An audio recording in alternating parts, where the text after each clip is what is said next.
Good morning, good afternoon, good evening. This is RedSunGamer, son of a podcast, episode 45. Today's date, August 5th. Steven, say hi. Best. Hello. Huh? Hi. What a start. What a start. And that laugh you just heard was? Elliot, yo, yo, yo. And we have a cheesy man in the house. Is this thing on? It's on. It's recording. We're going. I'm sweaty. And I'm DJ Mizuhara. What's the agenda today, guys? So, Super Mario Brothers 2. Anyone finish it? Yes. Yes. Okay, good. Somebody sold their soul. Deadpan, yes. Two other people on this podcast sold their soul and bought a 3DS. So we'll. I have no idea who you're talking about. No, but we'll laugh at them later. I went to the arcade. I think Steven did as well. Oh, yes. Yes, We did. I enjoyed A lot of things were done in pairs this past week. Yes. It was indeed. And Zasshi time, otherwise known as Famitsu. Elliot, Okay. opening question is for you. I thought of a really amazing question, and it just so happens that one of our listeners, Agron Sony 1 on Twitter, thought of the exact same question. So What a I want you to coincidence. know that I am not stealing your question. We are just both geniuses. So he or she asks, what is the weirdest thing you've seen in Japan? So I'll go first. This was maybe about a year or so ago. I was up in Fukuoka City. I was at the big train station, Hakata Station. It's huge, mind you. I mean, this is a really massive train station. Kind of reminds me a little bit of Kyoto Station, which is also very big. But, you know, I'm walking around looking for lunch, and I see this group of people dressed in red and blue, like overalls. And, you know, from the back, they kind of look like they're all dressed like Mario. And, you know, I'm thinking, oh, that's a little bit strange. And so I circle around. You know, they all have hats on. I circle around, and yeah, they all are dressed like Mario, except they're all older women dressed like Mario. Right. And, you know, this is a group of, you know, when I say older, you know, maybe late 40s, early 50s Japanese women wearing Mario hats and, like, Mario clothes and the gloves. Some of them Did they have facial hair? Some of them had fake mustaches. It was by far the strangest thing I've ever seen in this country. And this is coming from somebody who isn't really weirded out by things anymore. But just walking around and suddenly seeing this group of, you know, 8 or 9 old Japanese women dressed like Mario was just very strange for me.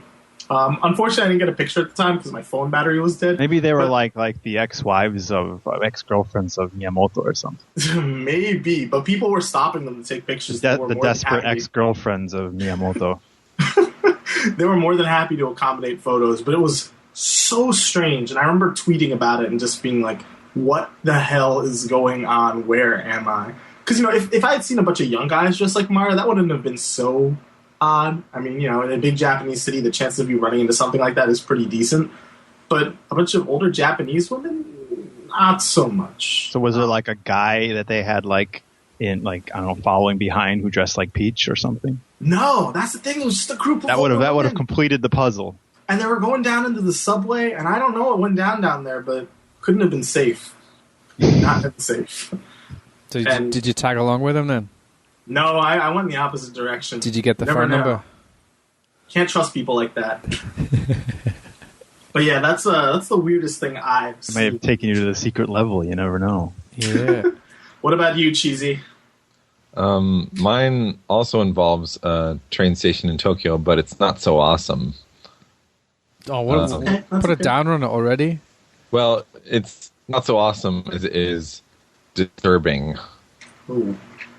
Yeah, so one time in Shibuya Station, there's a really long concourse you have to walk if you're going between the platform for the Saikyo line and the Shonan Shinjuku line versus the Yamanote line, which loops around central Tokyo. So I'm walking along this concourse, and there's a moving walkway there. So I'm walking on the moving walkway, and this older guy happens to be peeing on the moving walkway.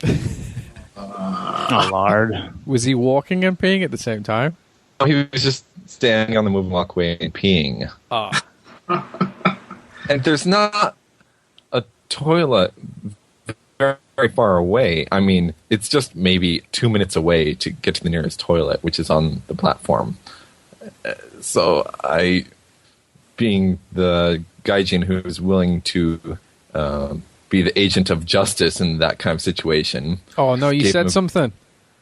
Yeah, I gave him a very stern, "Aren't you ashamed of yourself?" in Japanese. And he just gives me this deer in the headlights look, like, what have I done?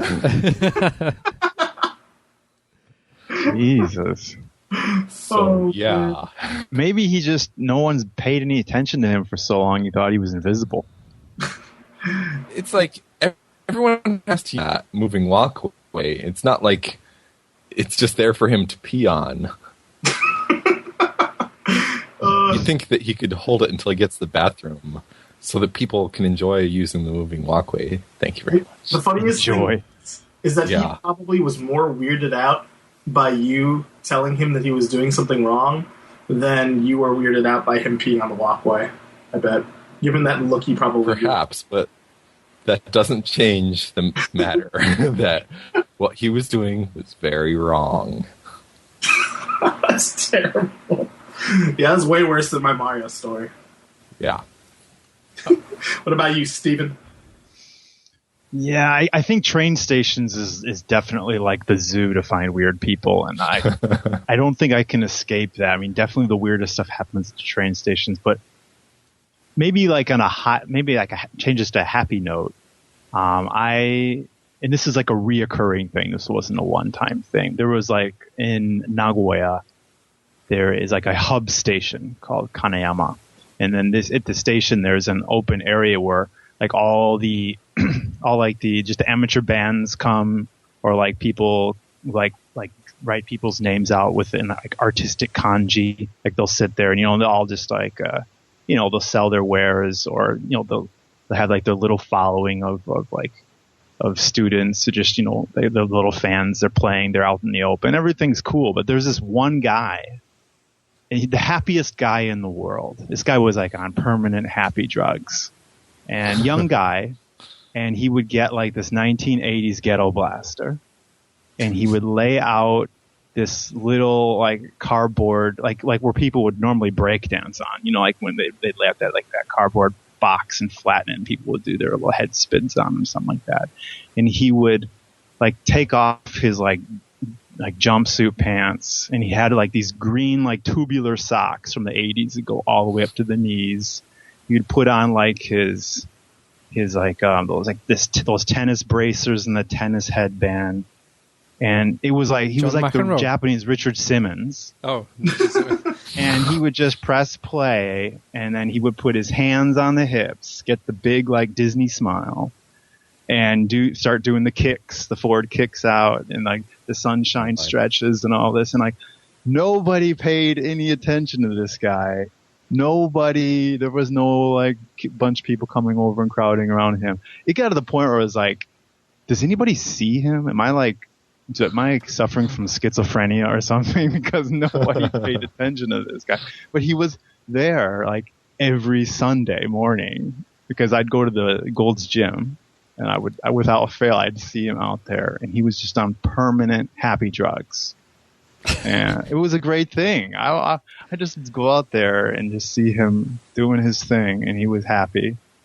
And yeah, I mean for like a year, and every week sure enough he'd be in his same little spot. It's like everybody knew that was his spot. Yeah, don't mess with him. Don't right. Good right. advice. And there were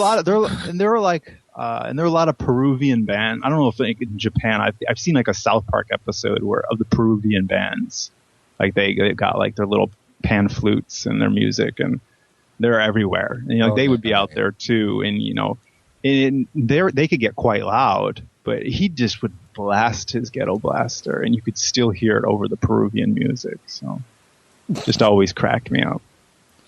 But I don't know. My weird receptors are permanently broken because I've just been here too long. So I'm sure I've seen a lot worse in Japan, but I've forgotten it.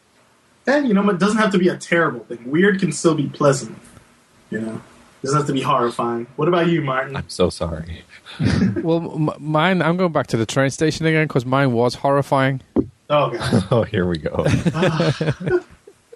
Let's hear it. It's in Shibuya Station. Oh, yeah.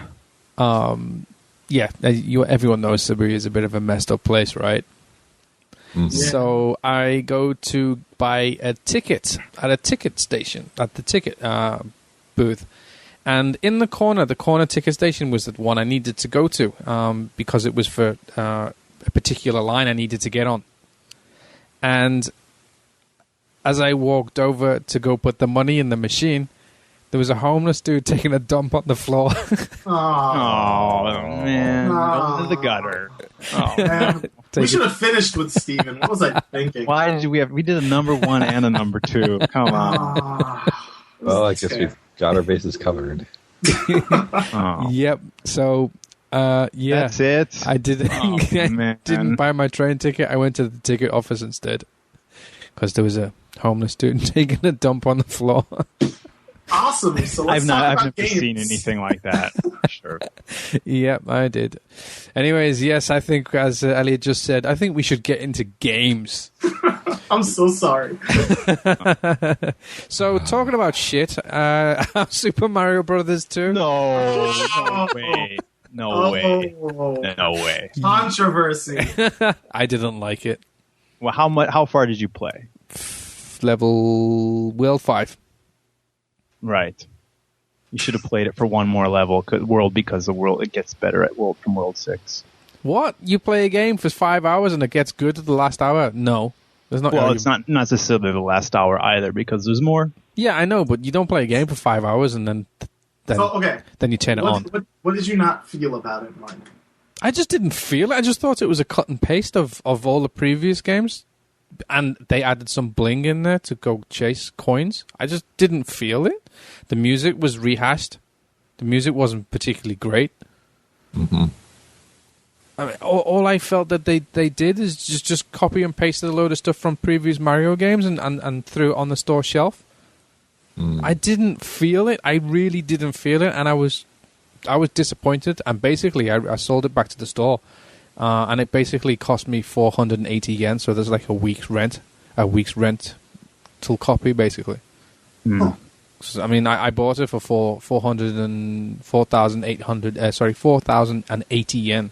I sold it for 360, so it was a 480 yen rent. So I just didn't. Nothing appealed to me. I mean, Did you go for 2 to 3? How many coins did you get? You mean the big gold coins? On average. The star coins. On average, on 2 per level.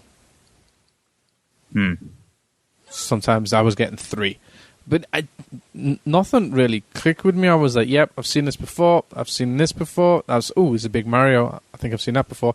I've seen that before. Oh, there's more coins. Bling, bling, bling. It's like, they need to bring... Okay, well, let me ask you a question then. Okay, go. What other games do you enjoy where you don't necessarily see a lot of iteration? What other games do I enjoy? And I don't see a lot of... I mean, because like for me, Okay. like, I think I could make that argument to some extent for Wipeout. I mean, they're not reinventing the wheel there necessarily. There's iteration there, but No, they're perfecting it. right, there's tweakage going on there. There's a lot of tweakage going on from the first one. But I mean, to what looking is at now. it and playing it, I mean, you gave me earlier versions to play before, and Plays totally different. Totally different. If you people who played the original Wipeout cannot think like, wow.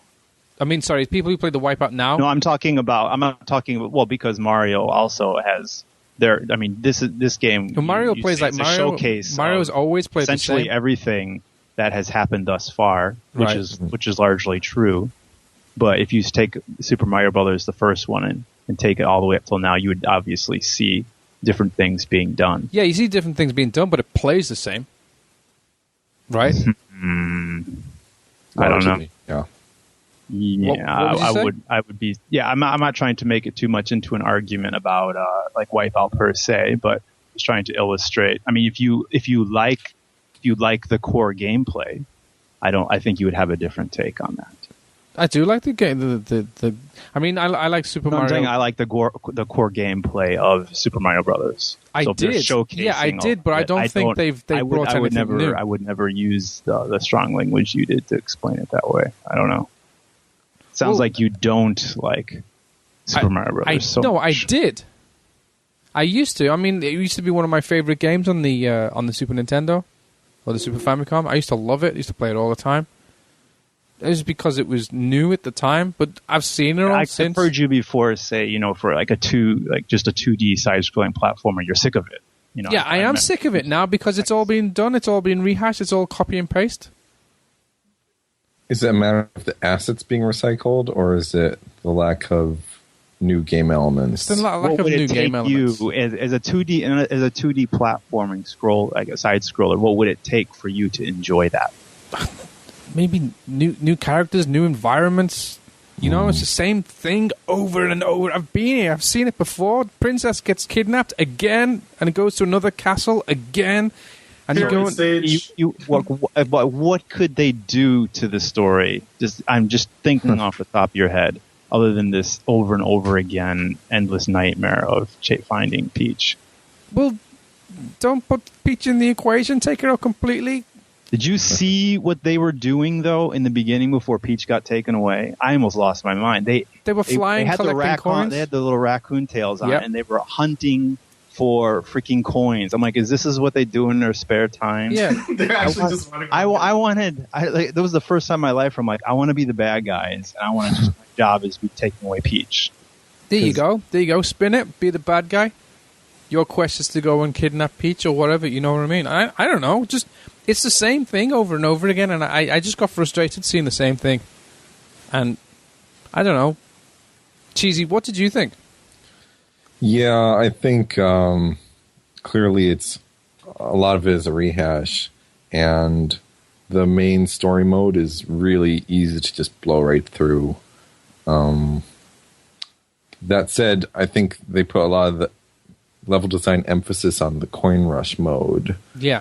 Which, allows them to use the old assets again and just create new levels designed around different little tricks to collect more coins. Mm-hmm. I mean, it's not really much different from what we've seen in other Mario games, but it's more targeted at people who are more inclined to do like speed runs of Mario. Score attacks. Right. Yeah. I mean, a lot of people really enjoy doing just that, I'd say. Mm-hmm. Some people could be having a field day with that.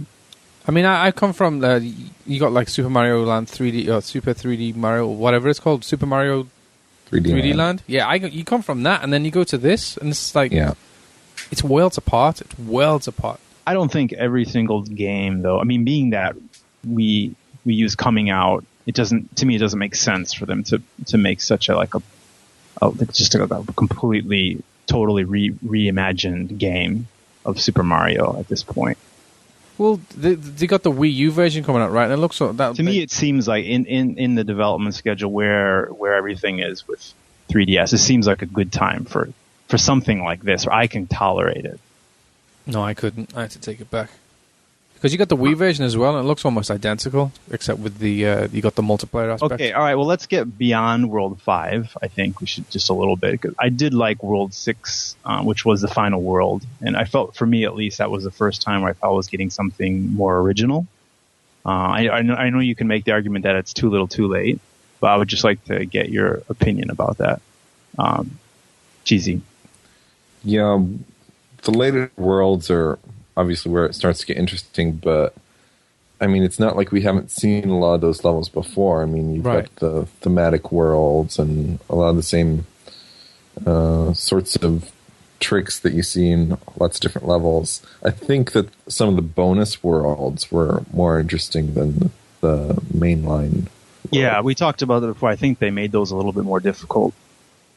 Yeah, they have a lot more interesting things going on in them that have some sort of level design tricks that you haven't really seen a lot of before.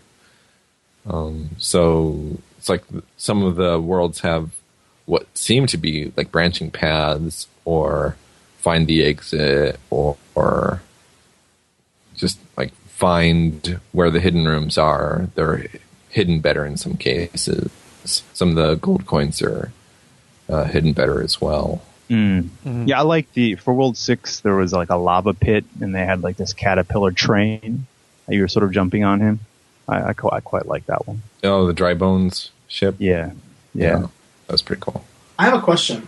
And just, as someone who hasn't played it and is probably never going to play it. You're not missing anything. In in this sort of marketplace, do you think this is worth the full retail price? No. As a 2D, side-scrolling platformer. No. I would say yes, because rule number 1 is to price a product at the maximum that the market will bear. Okay, yes. Okay. I agree with that. And this game will sell. Yeah. 400,000 copies in 2 days. Yeah, so it's clearly priced appropriately, and it will continue to be one of those evergreen titles on the 3DS. There's no doubt about that. Then as a consumer, you personally, rather than the business end of things...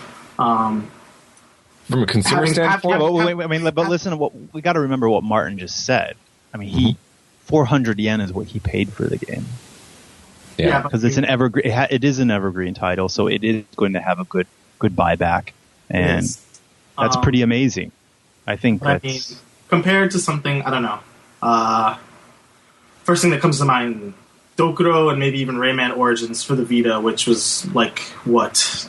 2,025. Oh, but I mean, Dokuro is nothing like that. I mean, it's a great game, but the amount of development.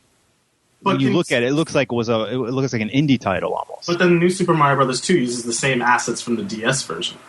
So, I mean, it's comparable on that level, isn't it? And even the music is pretty much the same from what I gather. Yeah. I think they make so many tiny tweaks to it.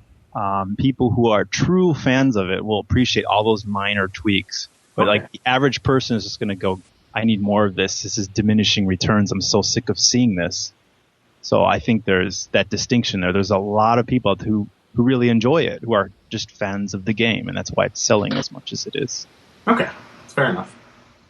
What I really miss about this series is when every iteration was something new and fresh and original, and adding something to the series that hadn't been there before. And that was really the case between 1985 and 1996, basically. Every single game was different.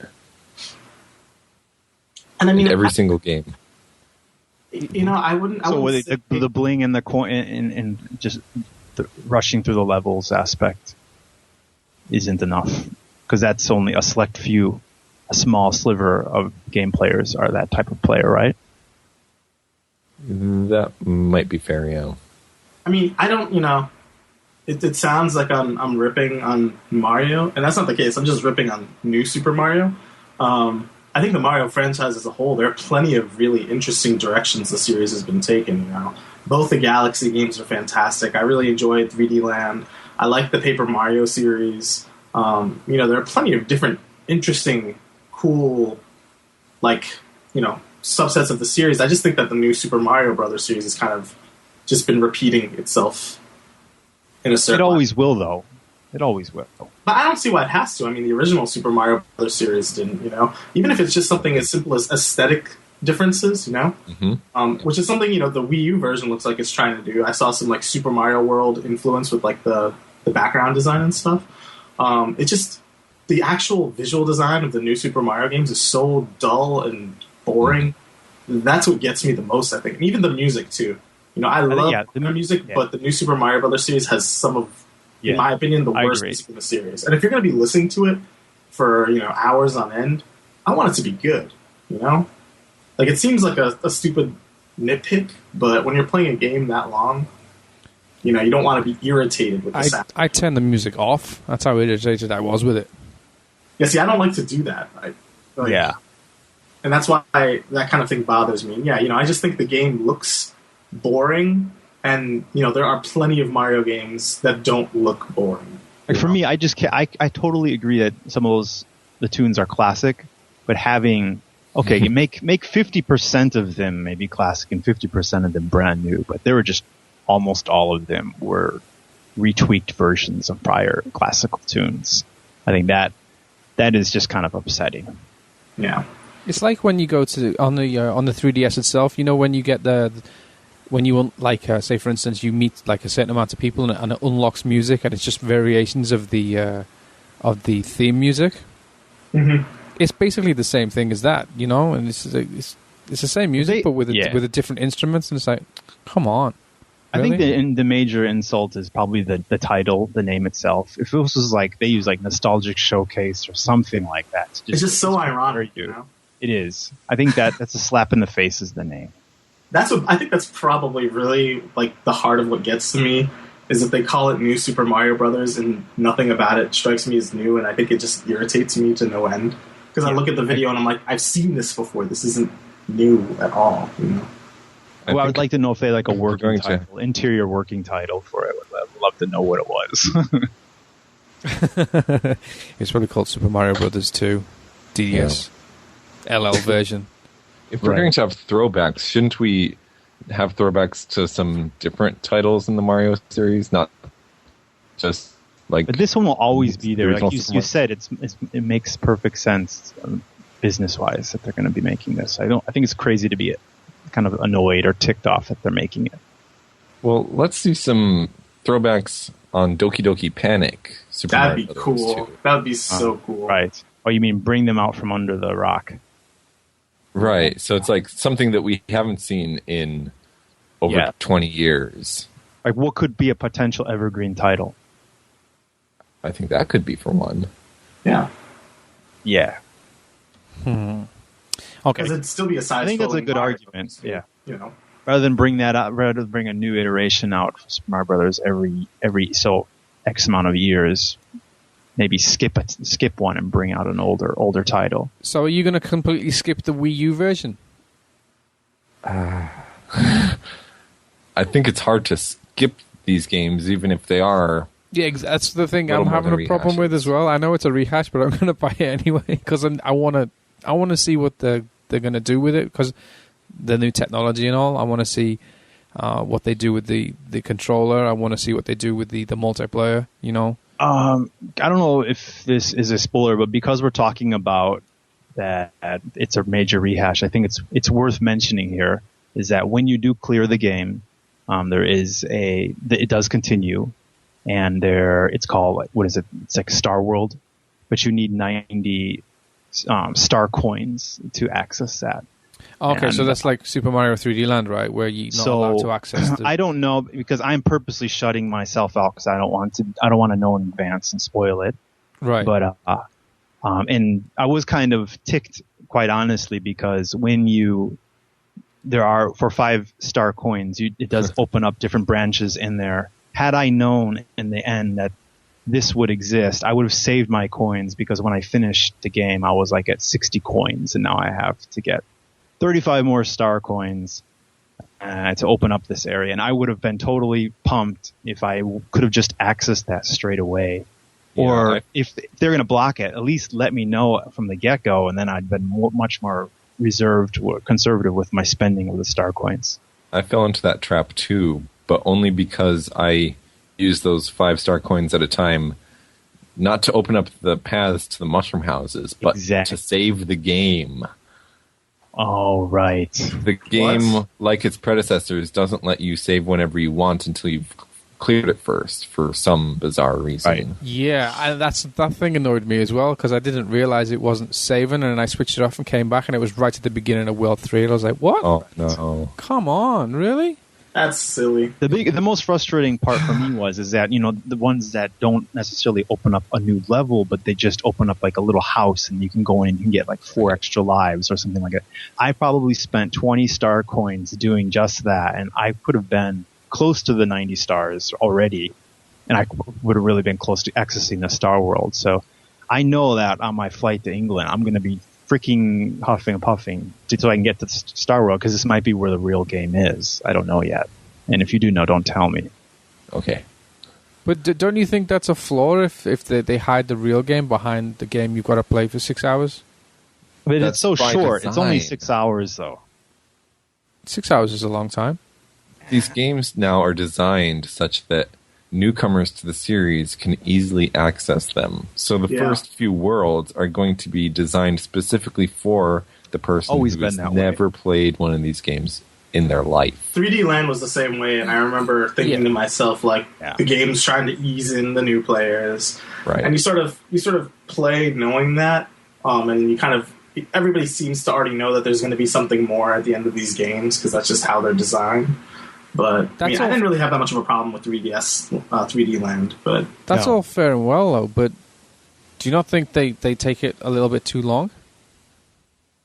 Yeah, I would say that too many worlds are aimed at new players, and that's what I'm saying. If they're going to make it simple, I would say if they're going to make it simple, the best like meet you halfway solution would be to make worlds 4, 5, and 6 completely, maybe like revolutionary, if not, to make it easy, but at least so that it's enjoyable for the new player. Like they have to work around a new gimmick. How about something where, like a gimmick where it knows, like, say for instance you die 5 times, you get the invincibility Mario, right? Mm-hmm. Right. So it knows, it kind of can start, it would know that, okay, this is a new player, he's not very good at it. How about a player who goes through level after level after level without dying and collecting lots of coins? How about them thinking, oh, hang on, this guy's played it before, or he's played similar games before, let's ramp her up quicker? Right. Can you not do that kind of dynamic, bring that kind of dynamic into it, instead of just going, okay, you got to do 1 to 6, you know? Right. What if they sold a game that was like really like the anti-Muteki Mario, where the anti-invincible Mario? It was just something that would adjust the ugly side of I just want something really that hard. maybe So basically Super Mario Brothers 2. well, that would make it super, right? If you could. I think if you just had tons of big bosses all the way through the level. But even the bosses in this game are pretty lame. It's ridiculous. It's probably the weakest link of the game, I would say, because you kind of just breeze through the whole level. And we talked about this in the prior podcast about this Reznor guy. It just continues on over and over again. Even the end of World 6, at least a part of it, the Reznor, right, is his name? GZ? Yeah. Yeah. You have already mastered the mechanic for beating that guy. It doesn't matter if there are more of them. It was probably the biggest slap in the face, except for the opening. The opening was the biggest slap in the face for me. I'll never forgive him for that. No, I would showing like what Mario does in his spare time. Just like, I'll never forget that. To be fair, the coin rush mode is rather difficult. I think it really traps you into getting greedy to get every last coin that you possibly can. So you make a lot more of these stupid careless deaths than you would normally if you're just breezing through the stage. So maybe the main course is the coin rush itself, which is right. Maybe that wasn't marketed well, and it doesn't feel like that when you open the game up and just press play, because you unlock coin rush as you go through the game, right? It's split into 3 levels: level 1, mushroom; level 2, flower; and level 3, star. And each of them encompass 2 worlds in the game, plus whatever special worlds. And when you select your level, you're given a random selection of 3 stages from those worlds.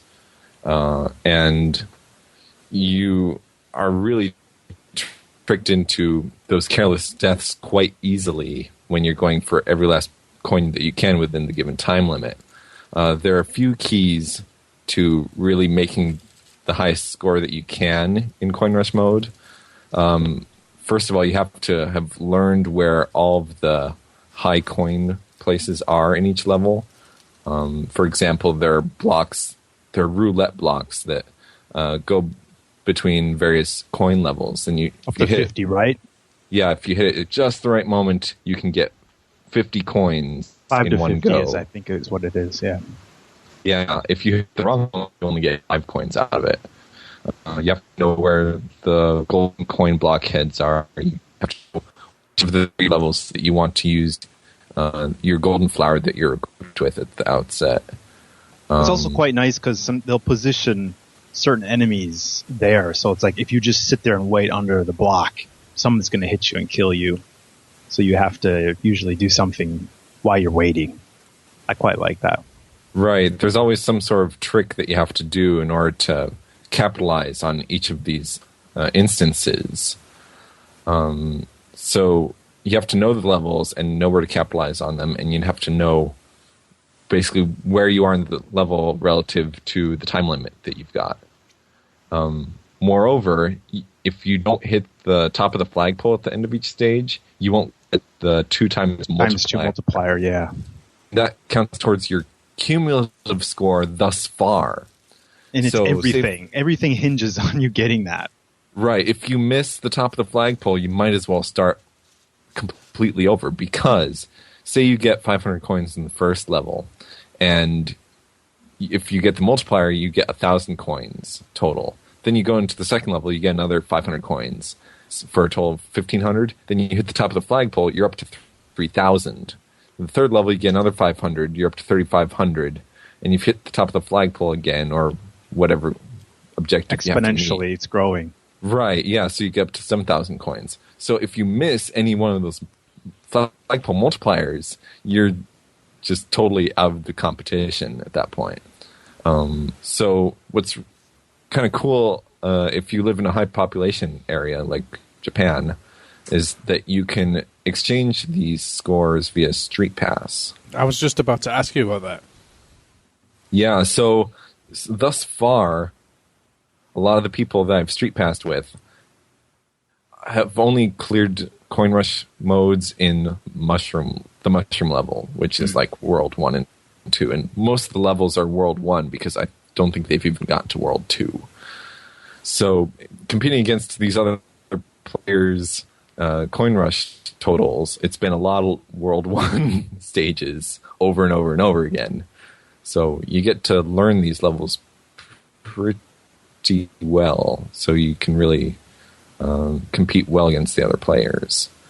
So one of the 7 people that I've Street Passed with thus far scored something like 12,000 coins on his run, which included levels from one of the secret stages. And I've only been able to match that with a score of 9,000 some odd coins, which, you know, gives me something to shoot for on that challenge. But every other player just about has only played their Street Pass stages in World 1, which gets you to really play through the levels over and over again and really get to know them well.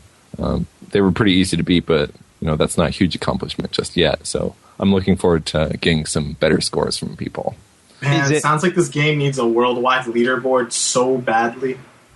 Like, Are you how, versus playing the single player? I think a lot of people are interested in like how much man hours this is going to be taking to get the million coin challenge. Is time much better obviously spent in Coin Rush, it seems? Right, yeah. If you just play a single stage in the single player game, you'll get a couple hundred coins in one go. If you play Coin Rush, your score will be in the thousands range. And that's over a series of 3 stages, though. And where are you at right now? Are you in the 100,000s already? Yeah, I'm at 166,000 coins, which is 16% of the way to $1 million. So how do you feel with where you stand right now? I mean, you said there are 3 different Coin Rush modes, right? And you mostly spent most of the bulk of the time in one, right? I've spent most of my time competing against the Street Pass scores. I haven't done a whole lot of Coin Rush modes of my own volition, or should I say of my own choice. So they've all been mushroom levels. So how do you feel in terms of like what you have to dig in content-wise to get to the 1 million mark based on what you played thus far? Do you think there's going to be a lot of way too much repetition, like versus what the content they're providing, or you think it's a good balance? I think that if you want variety in Corners mode, you're going to have to choose your own level of the worlds that you've unlocked. If you've unlocked all the worlds, then you have free reign to choose a mushroom flower or star set of Coin Rush stages, which will give you the variety that you're looking for. If you're playing against the Street Pass players, they're largely beginners, and it'll get to be pretty repetitious. So I think I'm going to have to do more playing of flower and star levels on my own, and try and sink my teeth into that and put up the best scores that I can for those. Martin, I mean, you spoke pretty highly of the game for the co-op. Do you stand by that? Well, I only got to play for 30 minutes, and okay. Since had you if you still had the game, if I still had the game, I would have played it with somebody else. Yes, definitely. Right. Because that was that worked pretty well. You're happy with that? After getting over the whole camera thing and then being able to switch between characters, yes. Okay. So it's a bit of a mixed bag for you. Some good aspects, some. Yeah, it was. Well, I think to be honest, it was more negative than positive for me. No, right. So that's why I went back. I'm really curious. Geez, I know that you did cave and buy the XL. Yeah. What? You caved? Rather than right. Okay, yeah. Let's get that out. Let's get that out of the way. Oh, you traitor, Cheesy! I thought we weren't going to do this. So weak. Yeah. What happened to? I'm not going to buy one until they add a circle pad. Yeah, seriously, Cheesy. God, just where were you, and what thought processes did you go through? Also, that led you to that. This is also aimed to Elliot as well, because Elliot also bought one. Right, you're just as pathetic. Yeah, you're all weak. You weak, pathetic. It wasn't as big of a cave-in, but it was a cave-in. Hey, I was already on the ropes. Cheesy was the one who said, I'm definitely not getting one until there's another stick. He was just jelly, right? So jelly. You just jellies. Come on, explain. I regret nothing. Explain yourself. Explain yourselves.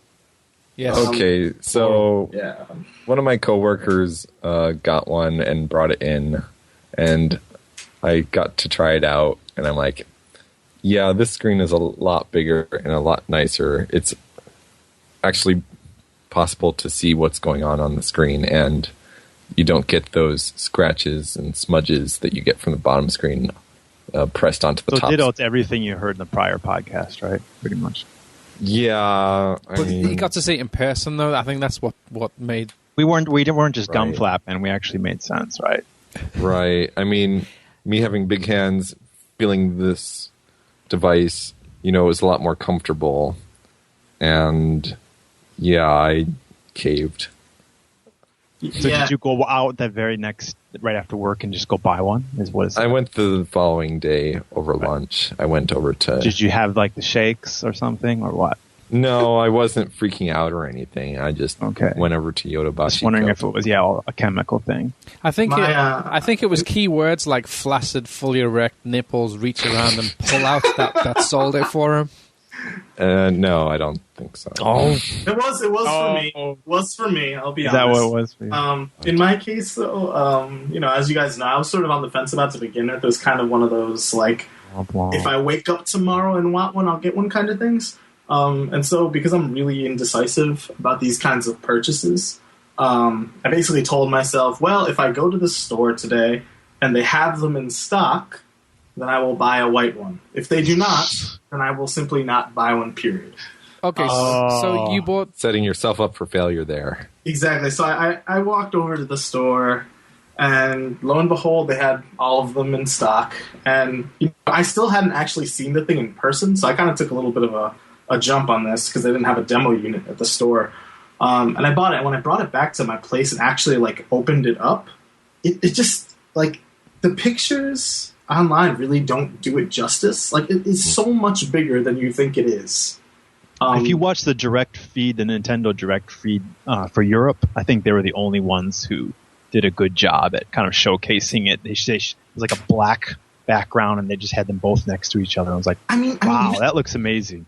Even then, though, because it's a video, like, you're still not really getting the full effect of having the two units side by side. And so the first thing I did is I took out my old 3DS and I kind of sat them next to one another, and it kind of, like, blew my mind a little bit. Yeah. You can't even play on the little one anymore. It's become impossible. The Danny DeVito version. It really has. And you notice it the most. One game I had a lot of trouble with on the 3DS was Tales of the Abyss, part of the Tales series. And my problem with it is that it just felt so cramped on the small screen. Like, the text was very small. It was just a pain in the ass to read, like, any kind of dialogue, just because it was so tiny, you know?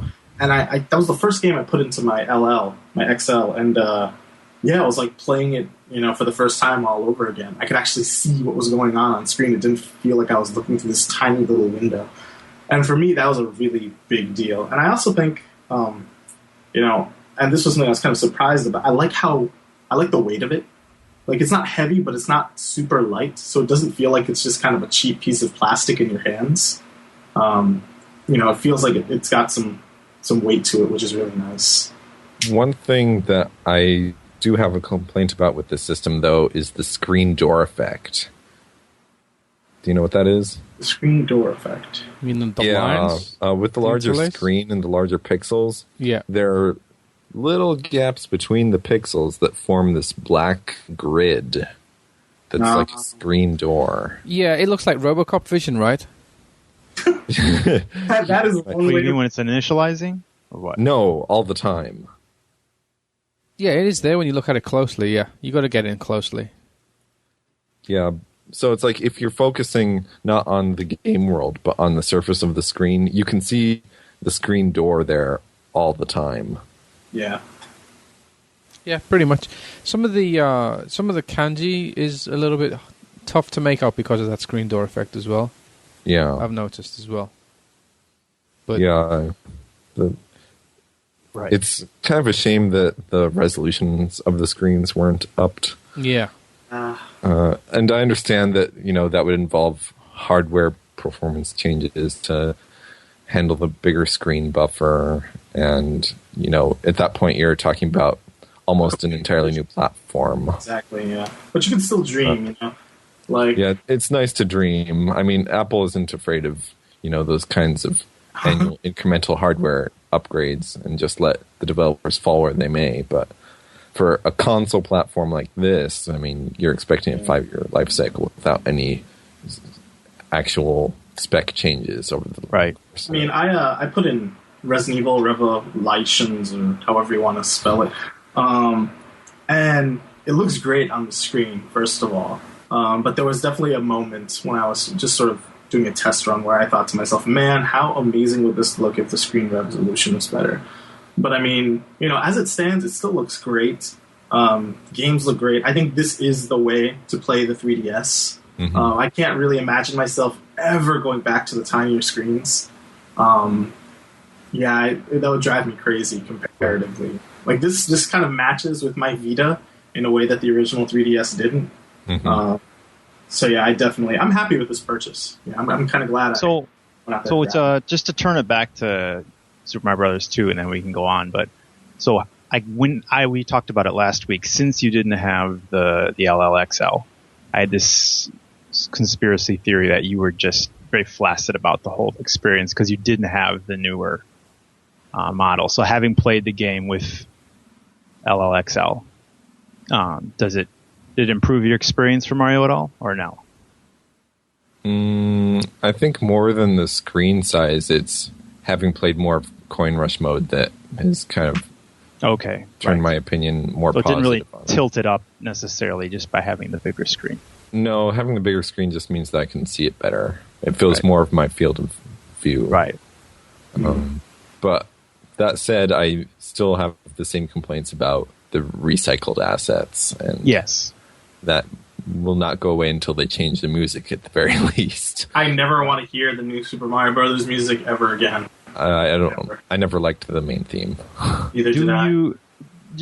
I just want to ask you one question. If you have, just please keep the spoilers under wrap. But have you made it to the Star World yet? Yeah. Okay. And on a scale of 1 to 10? Or no? How much happy are you with the Star World? Then?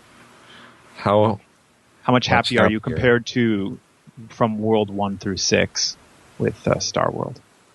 It kind of feels like it's reminiscent of the extra worlds in Super Mario World. Remember how you had the Star Road and then the Special World? Mm-hmm. Feels kind of like that. So it gives you a fair bit of extra content to go through, but not a whole ton. So it's not like Super Mario 3D Land extra content? Right, it's not Super Mario 3D Land extra content where they throw like the entire size of the game at you, but it's just kind of... I think they set a dangerous precedent there. I mean, they really overdid with that. Yeah, they over-delivered on that game. They really did. Awesome. I'm done with the game. What? Yeah.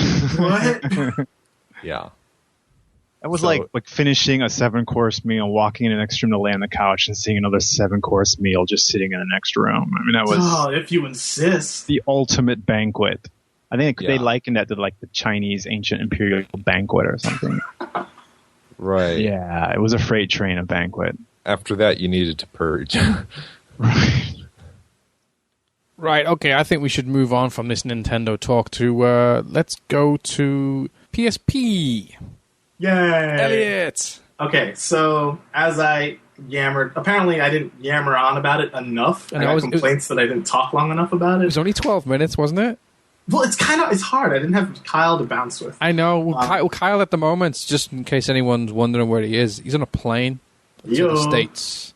Going on vacation. So, yeah, he won't be on the podcast for at least a month. It's hard for me to fangirl by myself, okay? Yeah. But I'll try my best again. So, I've been playing Nayuta no Kiseki, action RPG from Falcom. When I had spoken about it last week, I believe I said I was about 10 hours in. Now I'm about 17 hours in, so I've gotten an additional 7 hours on it.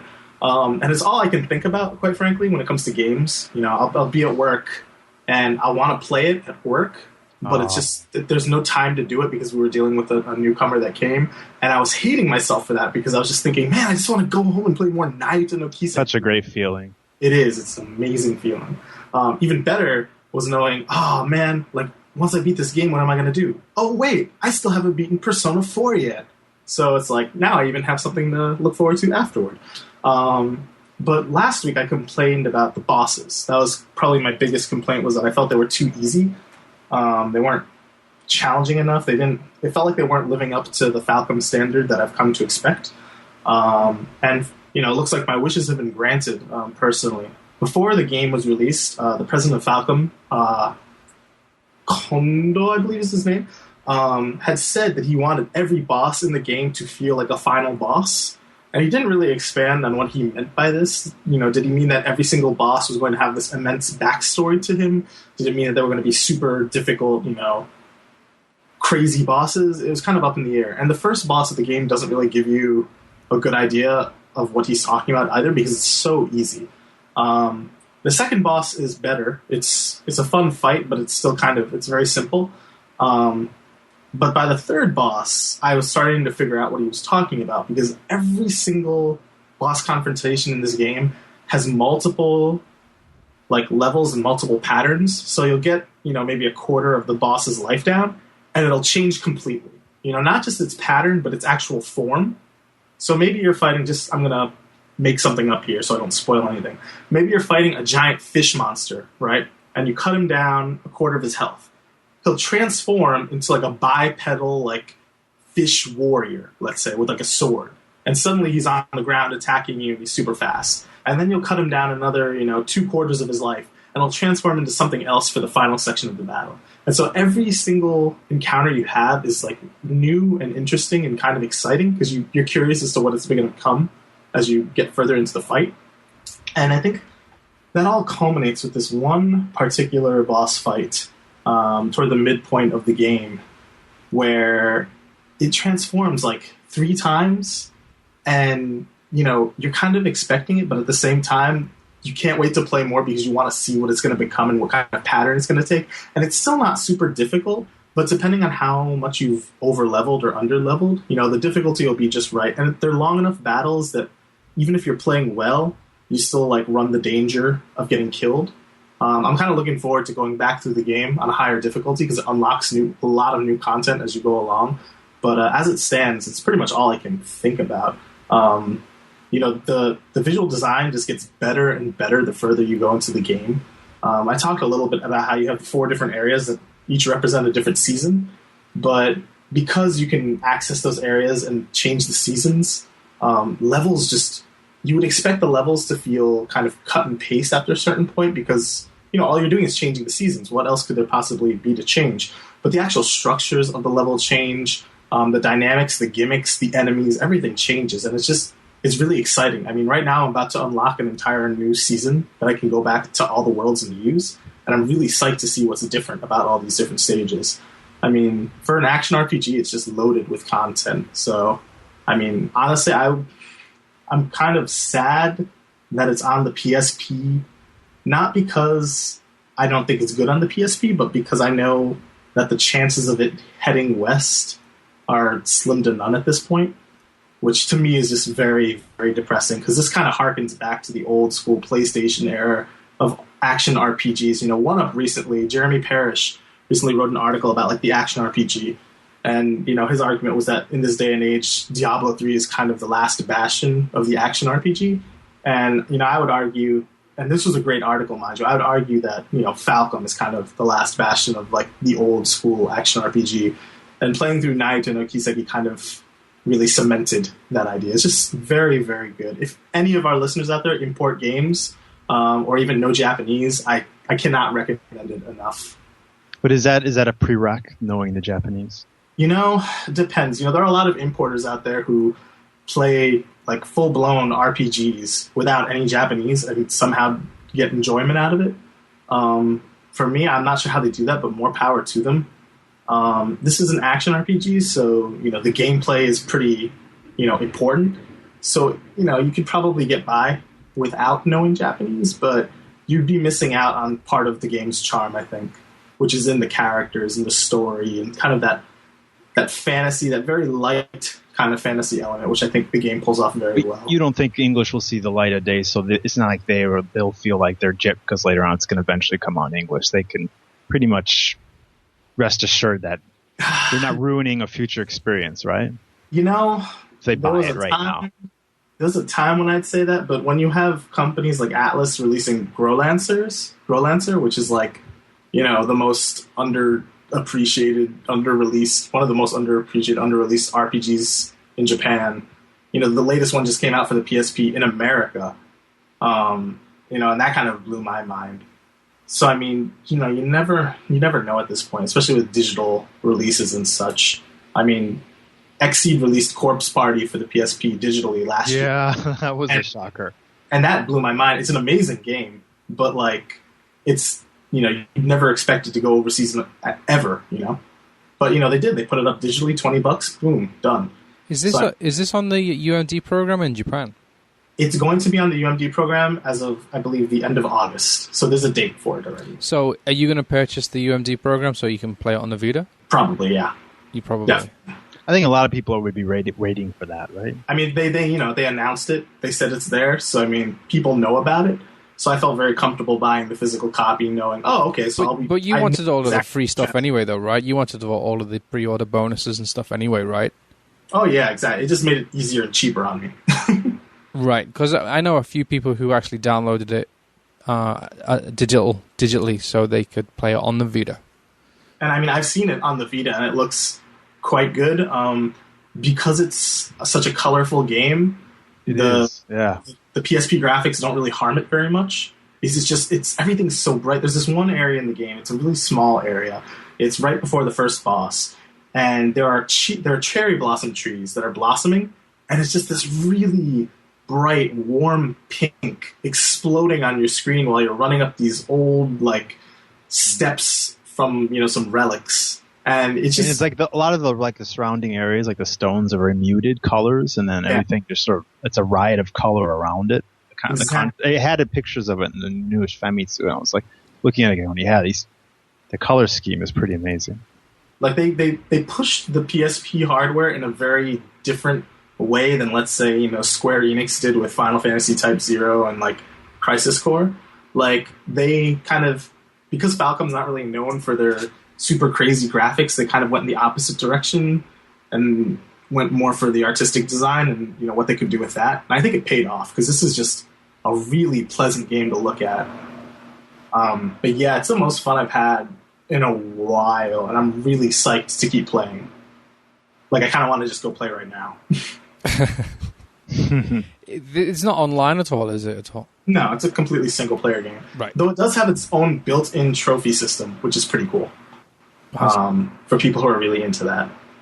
Oh, okay. I wasn't aware of that. Yeah. Cool. Okay. Steven. Yas. I know what you're going to say. Really? It's the greatest game ever. It's the real deal. Oh, Max Anarchy? Oh. Ah. Oh, yeah. Dokuro. Did you played that as well, right? Yeah, I played quite a bit of that. There you go. I'm switching it up on you. Come on, Martin. What are you really asking about? I'm asking him about... That's not on the notes. Yeah, come on. Exactly, it's not on the notes. So I'm just wondering, like, Yeah. you did buy Max Anarchy, right? Because I spoke about this last Yes, week. I sure did. 3 weeks ago? 2 weeks Sure. ago? Yeah. And I obviously just had to talk about it by myself. But now Right. you're on. I haven't really... So I had one session with it. Oh, okay, And so I was very... looking at my queue of games, it just kind of got thrown into the may not play again pile.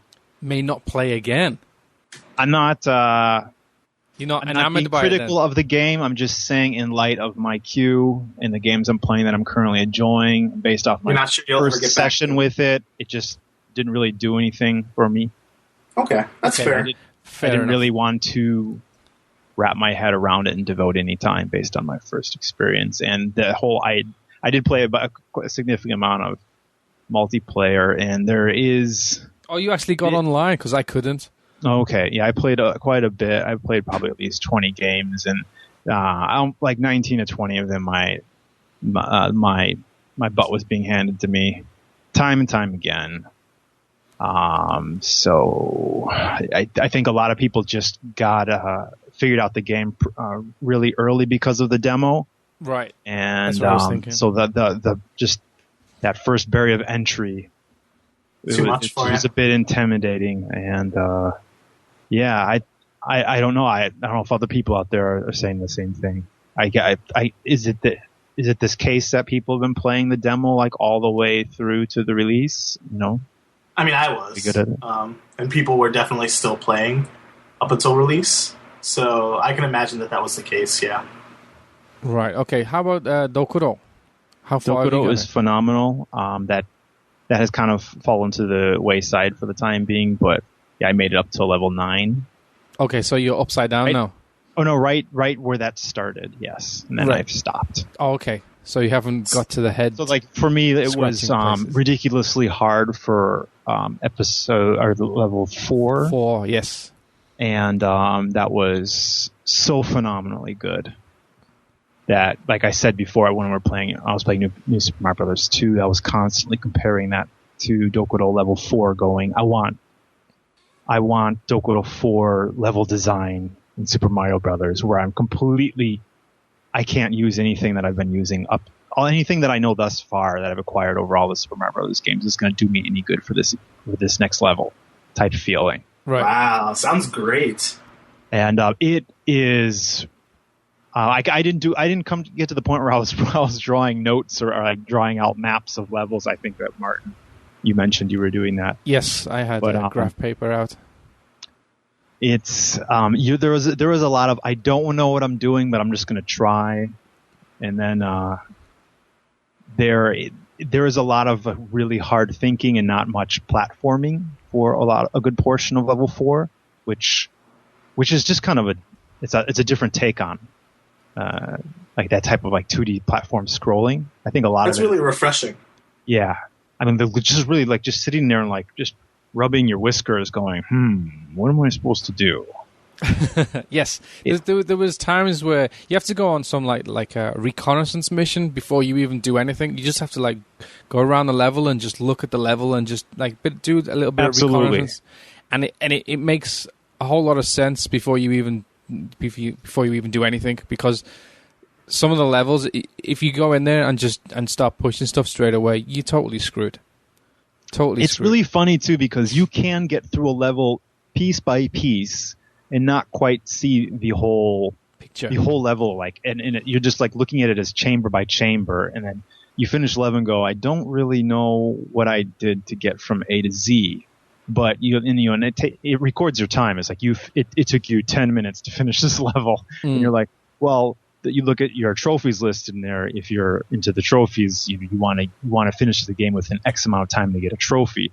So what I've done was go back and then do the whole level again and try to get the minimum amount of time, and then still get stuck again and go, well, what did I do here? What did I do? Yeah. There was a few times I did that as well. What did I do here? There's like a lot of different things. Like, I mean, there's like all these pulley systems and stuff. It almost reminded me of Goonies in a way, like there's like all these little booby traps around or something like that. And you have to just get them all lined up right. So the princess, who cannot see you because you're this invisible skeleton to her. And she's just a complete tube. It's got like a single-celled amoeboid type intelligence. And, until like you lay out everything just perfectly for her so she can walk through the level. There's a lot of work involved in that. And, sometimes the reason why it's kind of broken up in chambers is because you can get the princess up to a certain point, and then it's kind of a dead end for her, and then you kind of work on the next part. Right. So you kind of like your mind is away from the first part, and you have to do that in 3 sections for the whole level. So you just, before you can actually complete the whole level in one single fluid go, you have to kind of revisit it and think about it again, which means that there's actually it's quite challenging, because you really don't have that. I don't have this repertoire of games where I feel like I've like developed that part of my gaming mind to like conquer this type of stuff. It's a fresh perspective, take on 2D platforming. Totally. So definitely recommended then. I definitely recommend it, and you cannot be deceived by the simple graphics of the game, in my opinion. Yeah, it's so easy to look at it and go, like, just since I see these like static screenshots and go, oh, this is just some indie take. Oh, this looks, nothing is getting me going here on this. But in playing the game, especially level 4, oh yeah. Well, wait until you get to level 9. You're upside down. I've got my Vita upside down playing it, trying to figure out puzzles. Yeah, I'm really looking forward to. I'm definitely going to finish it. I'm going to probably hit that on my. That might just get more game time than Super Mario Bros. 2 on the airplane. It might do. Cheesy, you bought this as well, right? I got the demo. I haven't finished it yet, and I want to get back to it once I'm done with New Super Mario Bros. 2. Right. Okay. I was hoping you'd played it as well. Yeah, I'll try and get back to it. Yeah, 100% recommend it. This is one of those games I think will be an underrated game. And it's like a perfect example of a sleeper hit. For the price that I paid for it, was like, wow, totally recommended. Right, it's okay. On my to-buy list. Yes, it should be. Right, okay. Let's get out of the home and let's go to the Japanese arcades. I see what you did there. What did I do? No worries.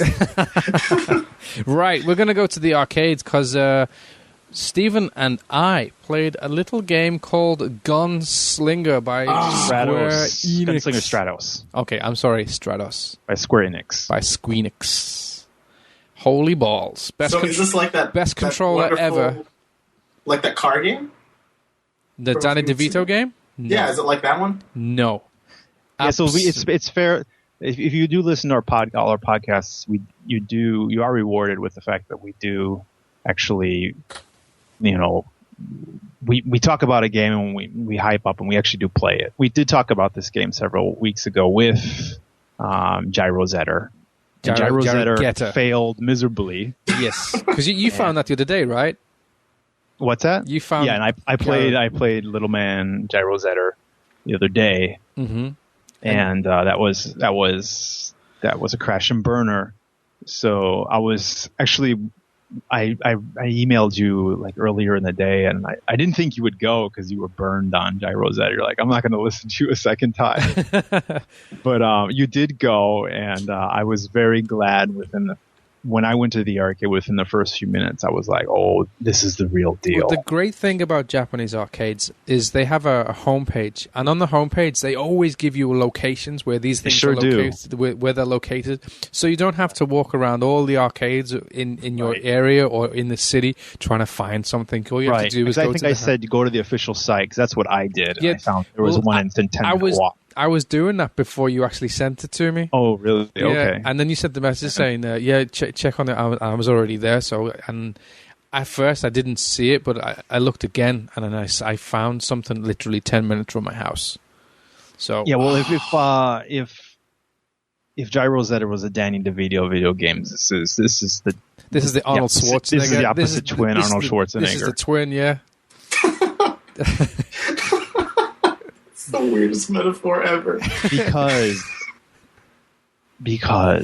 the controller. Do you like the controller? The controller and the depth. Like, as a person who plays a lot of shooting games, explain the controller. What's the controller, Steven? Right. So you walk into this arcade, and they have, first of all, any of the arcades that do it right are going to have 4 actual units there.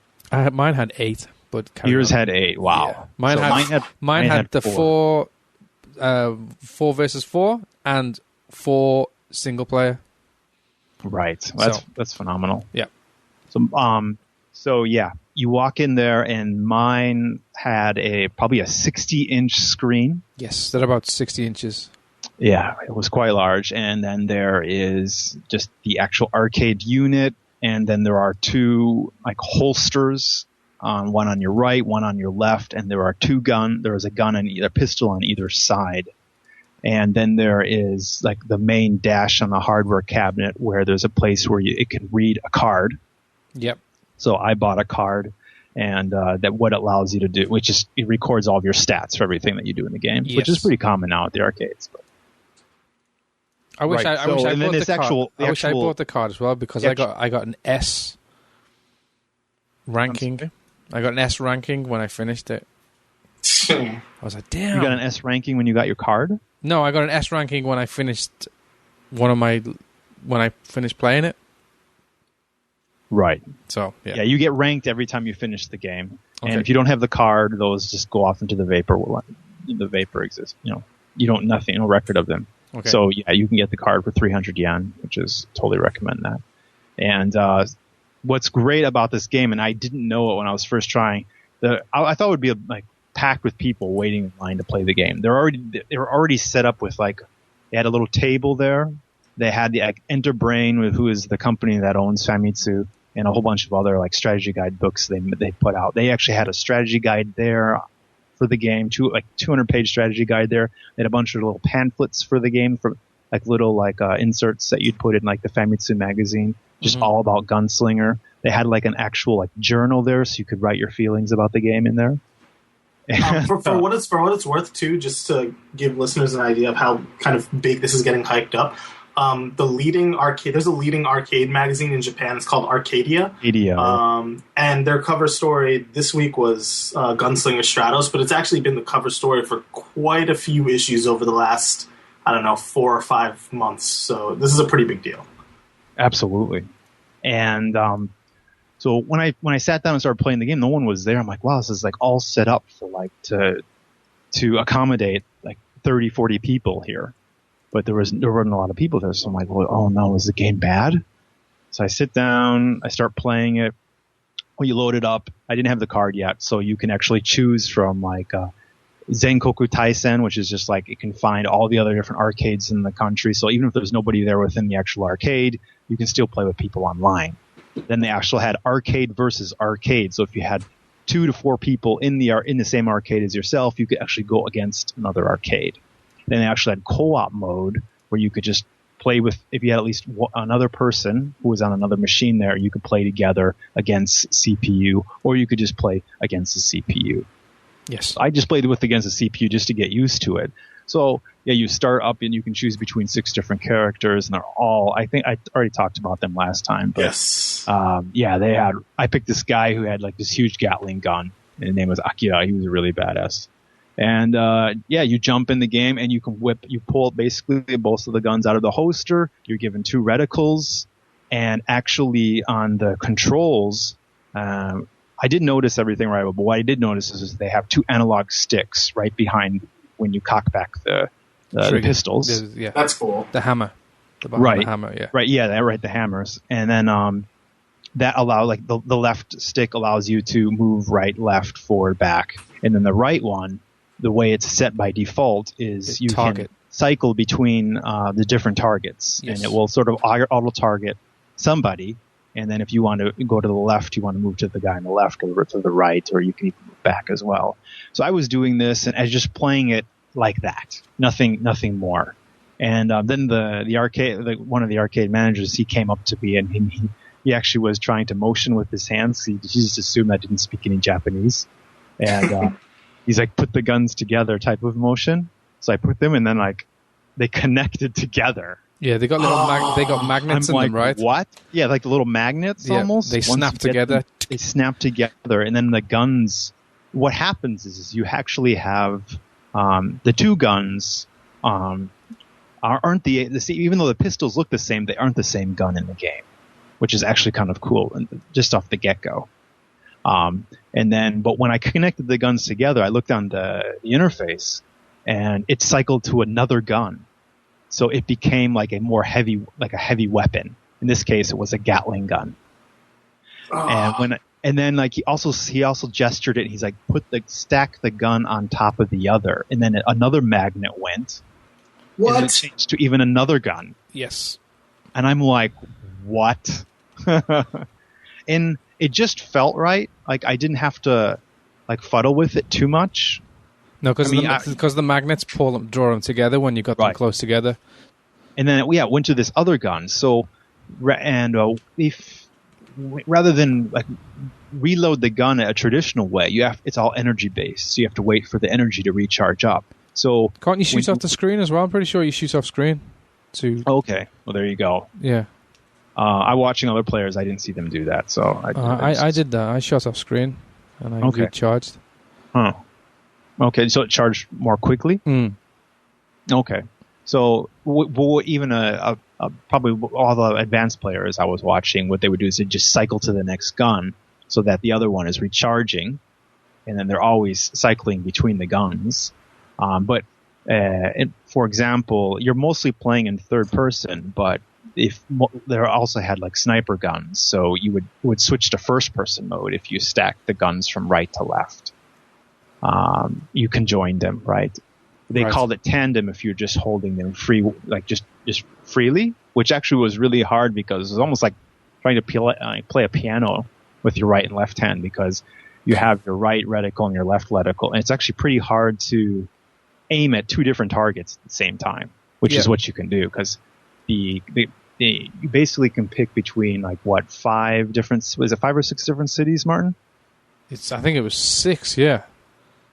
So there was like my new hometown, Yokohama. They had one for the port area. Yes, they had Nagoya, right? Nagoya, where we used to live, and it's Nagoya Castle, and that's the one I chose. Nagoya Castle, which you get to chew the hell out of. Yep, I blew the crap out of it, which was a great feeling. It's all the environments, large parts of the environment are deliciously destructible. Yes.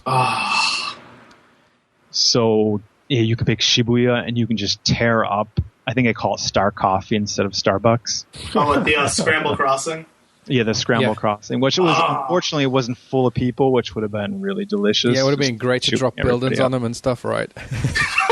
Yeah, because it's like Tokyo Jungle. I haven't just played that, and you're in Shibuya, no one's there. And then it seems like every single game that has Shibuya and it doesn't have any people. When can somebody authentically reproduce Shibuya in a game with all the people there? So, in this game, you also have a jump button on the You do. There's a jump button right to the left of the hammer of the gun, right on your right pistol. On the right pistol, right. So if you tap the jump button once, obviously a little jump. But when you're in the air, jumping, if you press her again and hold it, like she'll fly. And you've got a meter, and the meter will start to deplete as you hold it. So you can get further up, but you can still aim the gun at the target, and you can shoot from within while you're flying, basically. Oh, that's a huge part of the game. Yeah. And then everybody, you can fly. I mean, people are flying like just straight up in the air, or they're just going through like Matrix style, like Matrix 2, where he's flying around. Yeah, it's very much like that. And then also, if you're up close and personal, right next to them, and if you press that jump button again, my character anyway pulls out this sword and does like a special attack. There's like a huge combo. Your jump triggered that? Yeah, the jump does it when you're right close and personal, because you've got the reticle. It's got like 3 changes stages. To yellow. It goes from green, yellow, then I think it's red. When you're right up next to them on red, if you press the jump button, you do like this crazy combo. So you can do that. Another one. That was your specific character. No, they've all got it. They've all got like up close and personal. The way that it was explained in the book is that when you get up close, you have to stick the guns away from the screen, and then there's different. Each character has about 5 or 6 different variations for melee combat. Yeah, well, it's based on whether you move the analog stick to the right or left or sort of thing. Well, it depends on what character you use, but all 4 characters I used, every time I got up close and personal and pressed the jump button when I was right next to them, they all pulled out this crazy combo. Right, so that's probably one of the variations that's standard across all characters. So another one, if you double tap it while you're going towards a selected enemy, if you double tap it, you rush towards them. Right. And if you rush towards them, you can then combo that into like headshots, or because you get points for headshots. But as you're rushing towards them, if you snap your guns either side to side or stack them on top of each other and shoot them at the same time with both of them, you get another combo as well. So there's loads of like different types of variations on combos while either flying. And there are counters as well. Yeah, and there's counters as well. So while you're flying towards them, and you can do this, or if you're up close and personal, and again you do it, or if you're like flying vertically straight up in the air and you're shooting down, again you can do the same type of thing. But it's really awesome the way it all comes together with stacking the guns on top of each other. Or that actual like arcade experience. That mechanic is awesome. It's amazing. By clicking these weapons together, so either stacking them or side by side. So it's like right. Whoever was the brainchild behind that, I would really like to know what he made before that. I would like to just follow whoever conceptualized this. Yeah, the first style is like John Woo style, 2 guns side by side, right? Right. And then they call that tandem mode. Tandem mode, yeah. And then you stack it, and you got one on top of each other. But each character they've all seemed to have their own unique weapon detail as well, because absolutely, because the guy I saw somebody playing him, and one of the guys, I can't remember his name, he looks like the dude from Strider. What's the dude's name from Strider? Strider. Yeah. Okay. Well, the guy in the game is. What did he look like? I mean, what is he wearing? Well, like a ninja suit and a shroud around his face. Anyways, he's got swords. He's got a sword in his right hand and a pistol in his left. If you get up close and personal and try to use the left weapon, which is a pistol, it's different to everybody else. He pulls out an invisible. He turns invisible. He's one of his secret attacks, which is completely different to everybody else, because everybody else has different weapons, right? Like a sword or a gun or a rocket launcher or something like that. But this dude goes invisible. So it's really tough. So because I remember I saw somebody playing against him, and then he just disappeared, and the dude who was playing against him was standing next to him, so I could see him that he wasn't. Is it like Predator style, where you can still basically see him? You kind of see it. You can kind of see an outline, right? But obviously you can't really see it when it's so chaotic and there's so many things going on screen.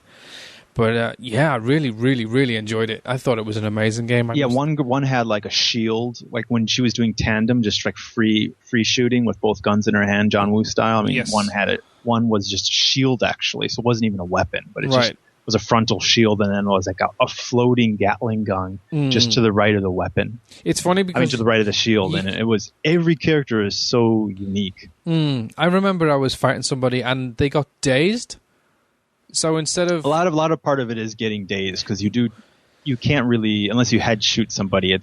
You're usually going to shoot them, mow them down. They're going to be like incapacitated for a short period of time. I dazed somebody and then stacked the guns on top of each other and had a rocket launcher, and I took out a building which dropped on them and killed them. Yeah. So it's I was amazing. Like, wow, that was so cool. When you look at the beginning of the game and then versus the end, I mean, there are just like huge sky rises completely gutted. We're not talking like super like facial, just like facial. It's like, it's not facial damage. You can tell like it's been shot up, but nothing's really changed to the structure. This was structurally. This was in Shibuya, so it's everyone's very aware of the building structure in Shibuya. Yeah, you know where everything is, but you don't know everything from the rooftops because basically you start the game and everybody just starts going roof hopping. Yes. And you get to see Shibuya from an angle you've never seen before. But it's rendered pretty extremely. It's really good. Yeah, the graphics are really solid. Yeah. It totally got the. I don't know about you, but I mean, I was like from 10 minutes of the game. I'm just thinking Michael Mann the whole time. Director Michael Mann from directed Heat, because it's like the scene where the cops come to take out the bank heist, but De Niro and what is it, Kilmer are just completely obliterating them with the automatic rifles and everything like that. But like the ambient sounds in the game, like just they're so good.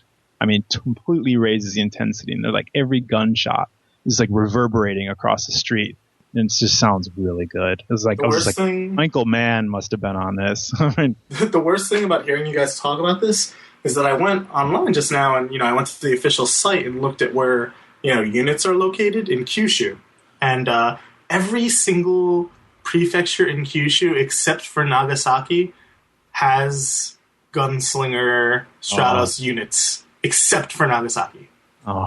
They just put and then I checked, if there are any plans to put some in Nagasaki. And when I went to that page, every place except for Nagasaki had plans to, put additional units. So I have to travel 2 hours if I want to even try this thing. I think it's worth it, though. It is worth it if you have a trip you have to do. Take some friends. Next time I'm in Fukuoka. Take some friends, man. Kyoto, is anything in Kyoto? I know that he doesn't like smoke, but the thing is with this game as well, gas mask. Is the the weapons, you can level them up as well. I don't know if you know that. Yeah, there was like level 1, level 2, 3, 4. Yeah, up to level 5. Basically, you start unranked in the game, and then you go from G3, G2, 1, and then all the way down from G to A, and then S, double S, triple S, SG. I think I saw a guy who had 247 wins already. Wow. Which to me was amazing. That's a lot of money because it's 200 yen a pop.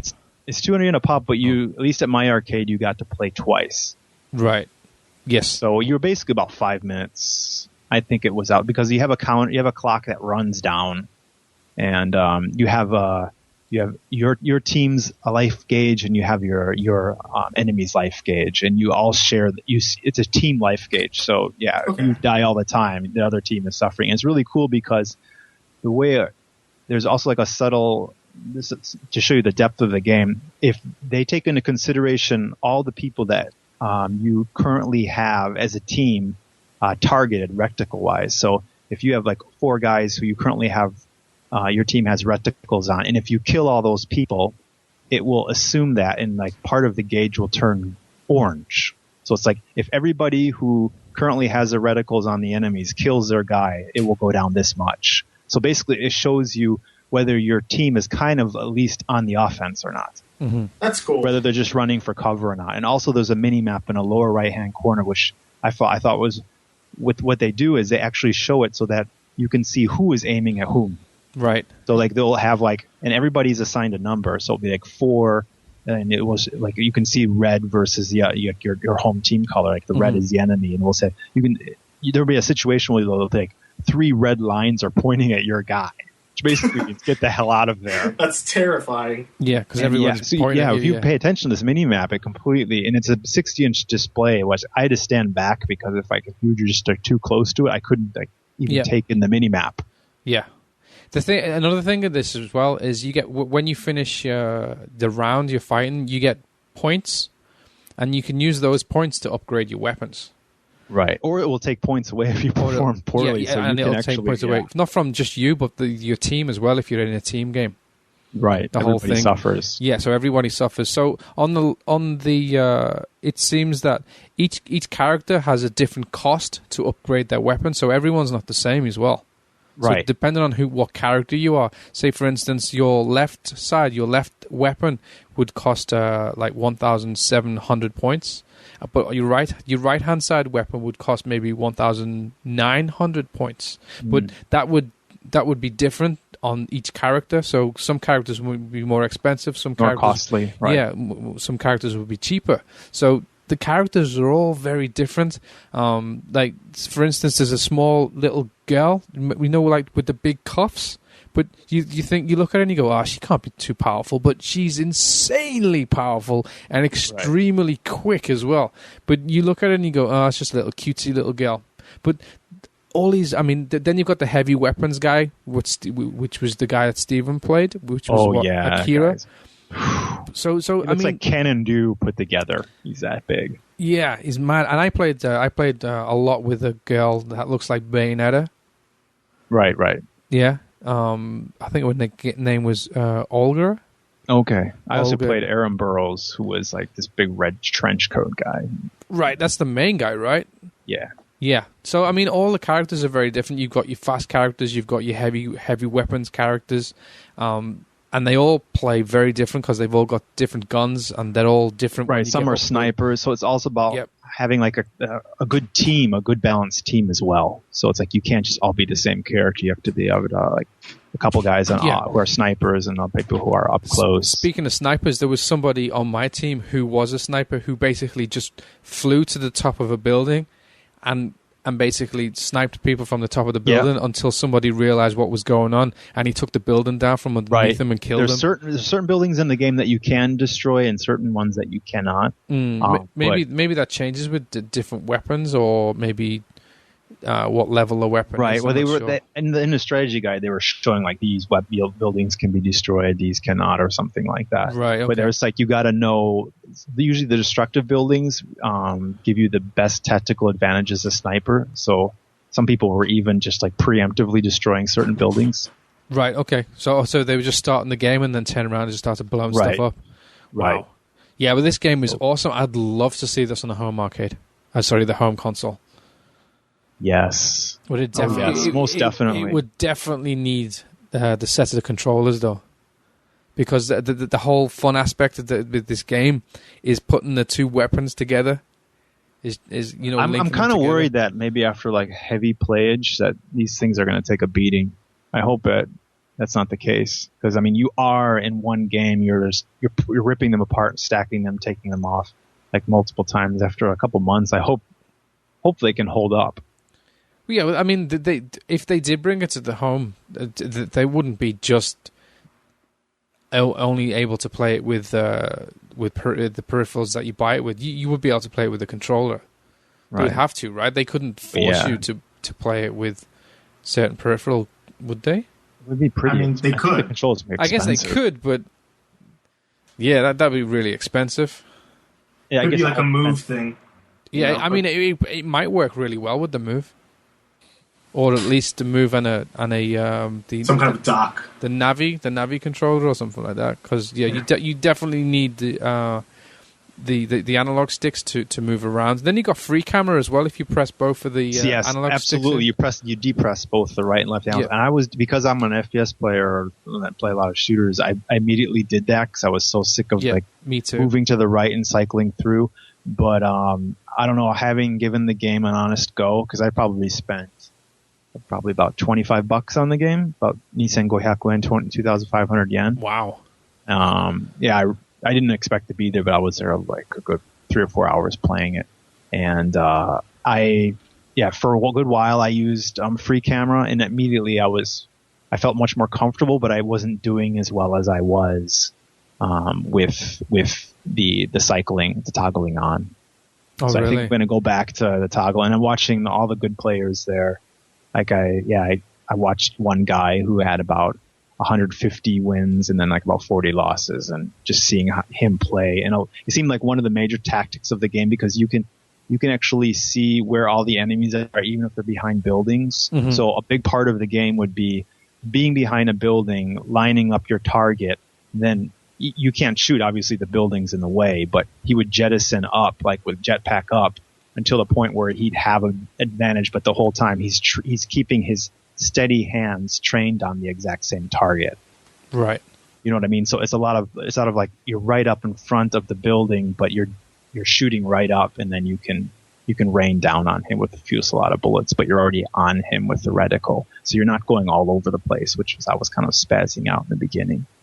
So just seeing how good players are playing, who had more time with it. This is the first time I've been in like an arcade properly to actually look and not look for gyro getters and stuff like that, like playing with games for little kids. Yeah, so games for kids. But this is the first time I've been into a real arcade for like real players, and I was really surprised with the amount of good games, and not only good games but online games. And this is Japan, and games online. I mean, playing with people from all over the country. I mean, and it tells the name of the arcade you're playing against and stuff like that. It's pretty cool. Yeah, it tells you where they are, where they're playing. I mean, there's a game that I saw and I couldn't get to play because there was so many people playing it. Was it Border Breaker? Border Break, yes. I played a lot of this game. By Sega, right?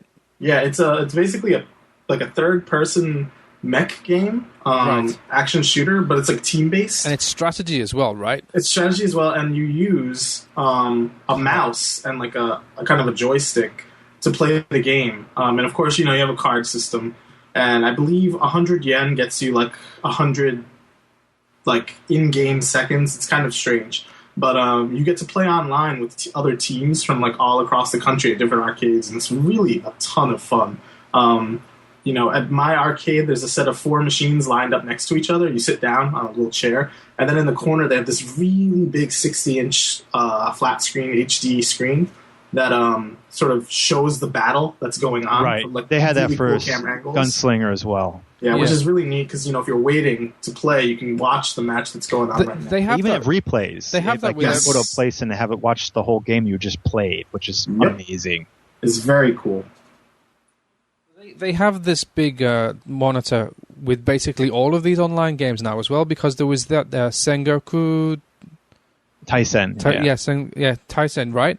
And again, that's a online card right, the one I talked about last week. You talked about that last time, yeah. And I was watching that, but I mean, you can't really because this is a 6-player online game, and you can't really focus on everybody at the same time. So it has this main screen where everybody gathers around, and then they watch this screen, what's going on, and see what they can see how the game plays out. But there was another game as well called Steel Chronicle. Have you played that one? I have not. That's by Konami. And again, it's very similar to Border Break. Yeah, it seems to be an action strategy mech type game as well, where you choose a character and then you can upgrade all your characters with different weapons and different suits and stuff like that. Is that the one with the mouse and the trigger? No, this is two. This is 2 small little joysticks. Okay. Yeah, this is 2 small joysticks. But again, this is online again, and it looked pretty damn awesome. I'd like to get into it. And then I came across something that I'm pretty sure I used to play on the Mega Drive. Again, this is online. It's called Shining Force. Yes, I've also played that. By Sega. And this is it's a third-person action RPG that at my arcade, there's only 2 units set up next to each other, but you can play online and go questing with other players across the country, and you can take down giant monsters. It kind of takes a little bit from Monster Hunter in that sense, right? But it's much more relaxed. It kind of reminded me a little bit of like the Phantasy Star portable games. But yeah, that's also a lot of fun, but I never really got into it too So, seriously. I mean, I walked into this arcade today, and then I walked out with like pamphlets on each of these games I've just spoken about. And these pamphlets are all free for distribution. All free, yeah. I mean, so say for instance the Shining Force. It's a 46-page pamphlet that basically describes the whole game and how it works and the characters and how you level up and stuff like that. It's really smart because a lot of it is rehashed from Arcadia. Like they'll just repurpose a lot of stuff, which is a great idea. But it's after great. It's already been in print. They might as well do that. Exactly. But it's something I've never seen before in an arcade.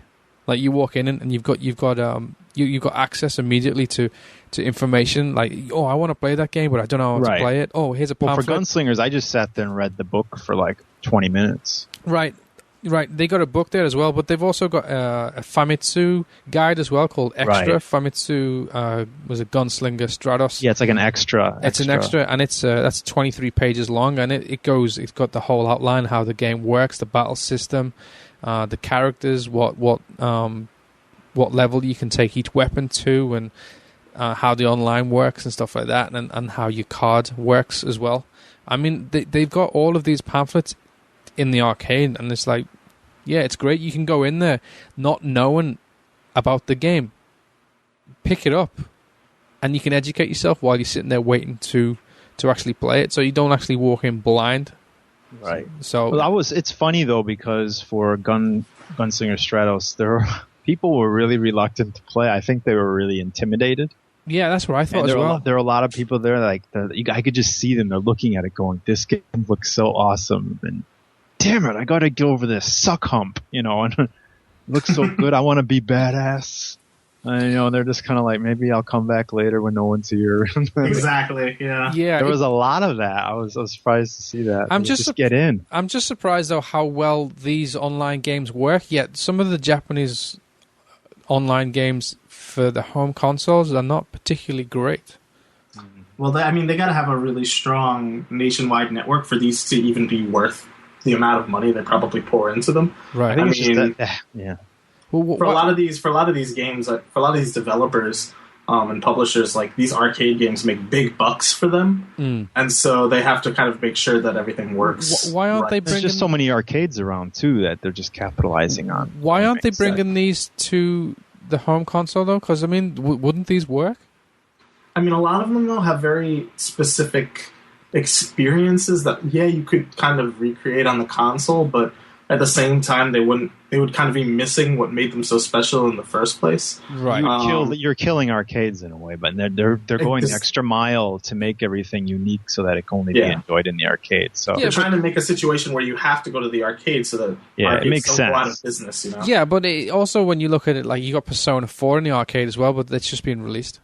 But I mean, fighting games are a different story, though, because I mean, you could play them comfortably on a pad, sort of. And then, and even then, though, fighting games don't sell particularly well in Japan on consoles, except for a few very specific releases. But a game like Street Fighter 4 sells better on consoles in America than it does here in Japan, because here in Japan, people just go to the arcade to play. Right. Right. Okay. Fair enough. Okay. Well, let's go from Japanese online games to online games in the home with Dragon Quest X. Anybody play it? Who's playing it? Nope. Sure. Okay. let me at least say that at this point, I'm probably going to end up playing it, just because I know so many people who have picked it up and seem to be enjoying it. But you just want it because Kimura Takuya has been on the commercials, right? You like Smash. Oh, totally. But I like Dragon Quest games quite a bit. I'm mostly in it for the single player experience, so having this be online is a little bit of a drag for me. I was thinking of picking it up for the Wii U. Yeah, that might be a good idea as well. I think a lot of people might be waiting for that version. Right. That's what I was thinking. The Wii U version, and I don't think I want to pay money, though, for an MMO. It's 1,000 yen a month. Yeah, 1,000 yen a month. What were we saying? $2,000 for 10 years? Is that what the joke was? It works out to So 10 years. they've got DLC planned for 10 years apparently, right? Or updates planned for 10 years. Not necessarily DLC, because this is an MMO, so I mean... Okay, if you updates buy planned.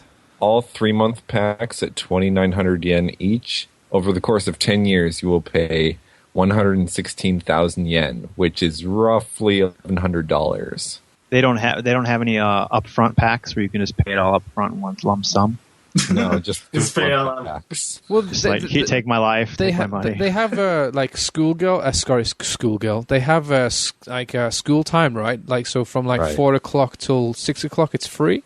So you give you a 2-hour slot every day, so it's free, but it's only between 4 and 6. And on the weekends, it's a little bit different. I think it was in the early afternoon on the weekends. But right, all 7 days they'll have a 2-hour period, which is free, which I think is very cool. That's a really good idea. It's kind of generous as well, but it's at a time that I'm not even home, so I that's won't the idea. idea. Yeah, I know it's the kids. The kids' time. Yeah, it's the kids' time, but I would have liked to. The unemployment time. Yeah, unemployment time. Yeah, I mean, I looked at the intro and I was like, oh man, intro looks so good, and then the game started and I was like, damn. I'm kind of glad I waited, but yeah. I mean, I've watched a pretty big chunk of the online portion, just random people playing, and it looks like fun. But for me, part of the barrier of entry is that I have to buy the game, and then in my case, I don't have a thumb drive that's big enough to download the entire game to it, because I believe it's like a 16 gig download or something huge. Say wait. You put the game in, you have to download the game to the thumb drive? You install it, and then you never have to use the disc ever again. Apparently, you don't even put the disc in. For authentication. What about authentication? So you can just copy it? No, I'm not 100% sure, so don't hold me on this, but I saw a few people on Twitter commenting about how, you don't need... It doesn't read anything off the disc after that point.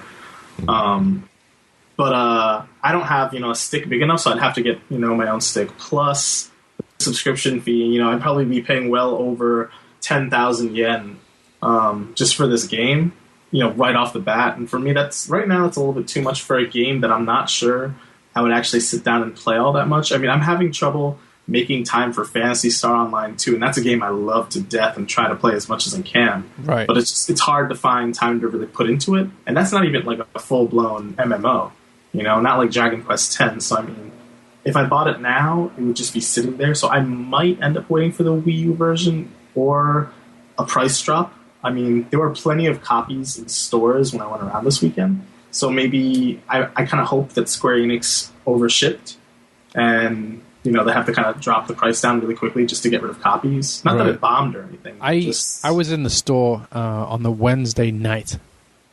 So this is before... Because games in Japan don't go on sale till Thursday.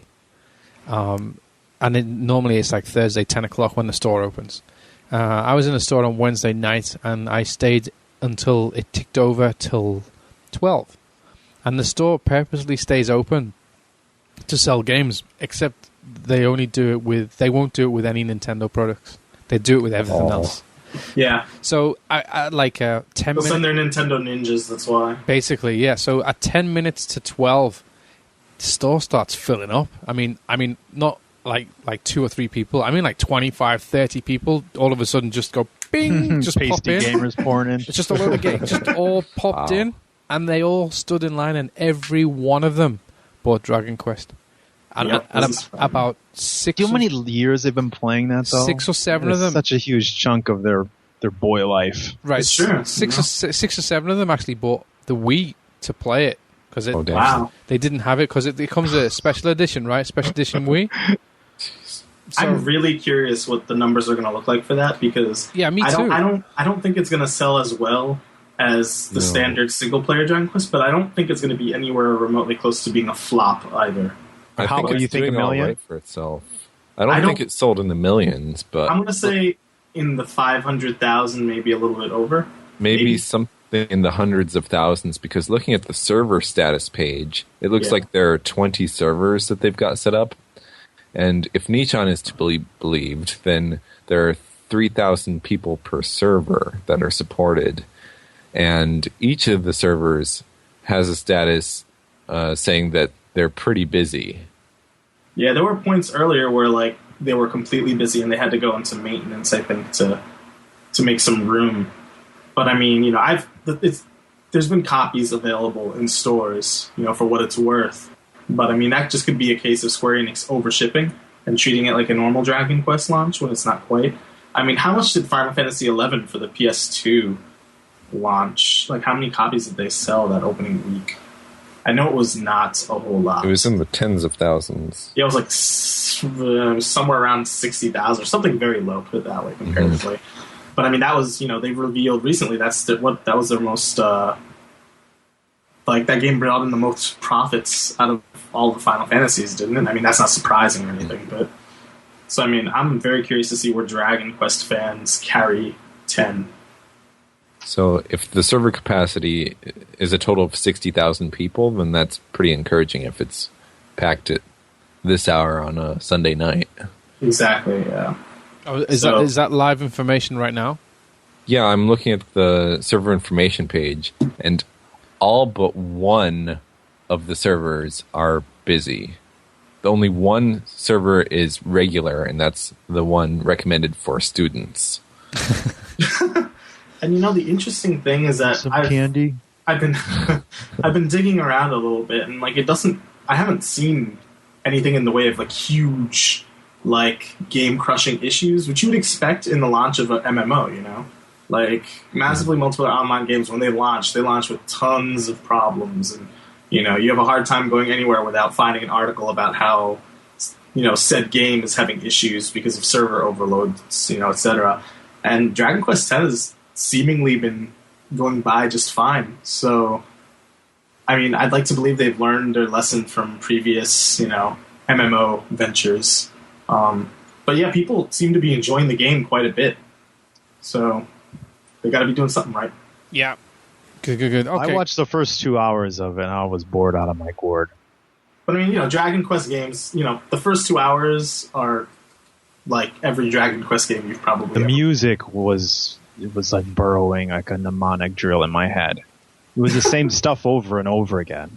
Oh, Walking into battle, it just the same thing. And 20-second loop. He was grinding like 10 slimes in a row. And it's the same thing going. It was this like very Vivaldi-esque, like all these violins would just violently go at it. And that's Dragon Quest. That's Dragon Quest general, for you, yeah. And everybody seemed to love violence in games, huh? I mean, it was violence with the violins, but I mean, actually, there was consistently no voice acting. No, of course not. I guess that Dragon Quest games never have voice acting, right? But if you're a fan of it, yeah. But if you're like just walking in. Whistling Dixie, not knowing what is what. It's like, is this for real? Though one of the big complaints I have heard, one of the few things, is that the game recycles a lot of music from previous Dragon Quest games. There's not like a lot of original music, and for fans of the series, that's kind of a major bummer. So yeah, just a heads up for all you people out there. I get the feeling that this series has fallen victim to its own nostalgia. Maybe. That's definitely... We talked about that for the whole Super Mario Bros. Thing is this same thing, right. But somehow it's like it's got diplomatic immunity somehow. No, see, that's... Well, the thing is, though, like, as an RPG, it's kind of hard to say because, like, that sort of traditional, like, role-playing game, turn-based, you know, combat. I mean, Dragon Quest arguably has made some pretty big changes to the formula. I mean, Dragon Quest IX was a very, very different game. You know, multiplayer... in a standard traditional RPG, you know, 4-player multiplayer, which changed up the formula quite a bit. 8 was this kind of beautiful, almost open world like set. So I mean, Dragon Quest games do evolve quite a bit, but there's certain very traditional things that they hold on to. And just kind of changes the subject a little bit. I know some people were worried about not being able to play the game if it doesn't ever make it out west, but apparently it is playable. If you import it, but you just have to use a VPN service to sort of proxy it. Yeah. Right. There's actually a thread over on NeoGAF about it, but it's doable. So it is for all intents and purposes, it is IP blocked. Yes, it is IP blocked. If you do not use it, you cannot play it. Wow. In Japan, you mean? If you import the game to America, you cannot play Dragon Quest X. That's lame. Yeah. That's pretty poor. Oh, well. Fair enough. So you, Elliot, have you still been playing Persona, right? Because you're a little bit late tonight because you lost time playing Persona, right? Yeah. Arena, right? You're talking about Arena, right? right? Arena. Yes. So it's been out for a week. Yes. How is it? How is the online? How is this for noobs? This is actually fantastic for fighting game noobs for a lot of different reasons. But in fact, the first thing you see when you turn on the game, the very first option you have is a lesson mode, which teaches you like the basics of the entire combat system. From things as simple as ducking and jumping to things like air dashes, like instant blocking. Every single term, it'll teach you those things. And that's the first thing on the menu. It's recommended for everybody who's never played a fighting game before.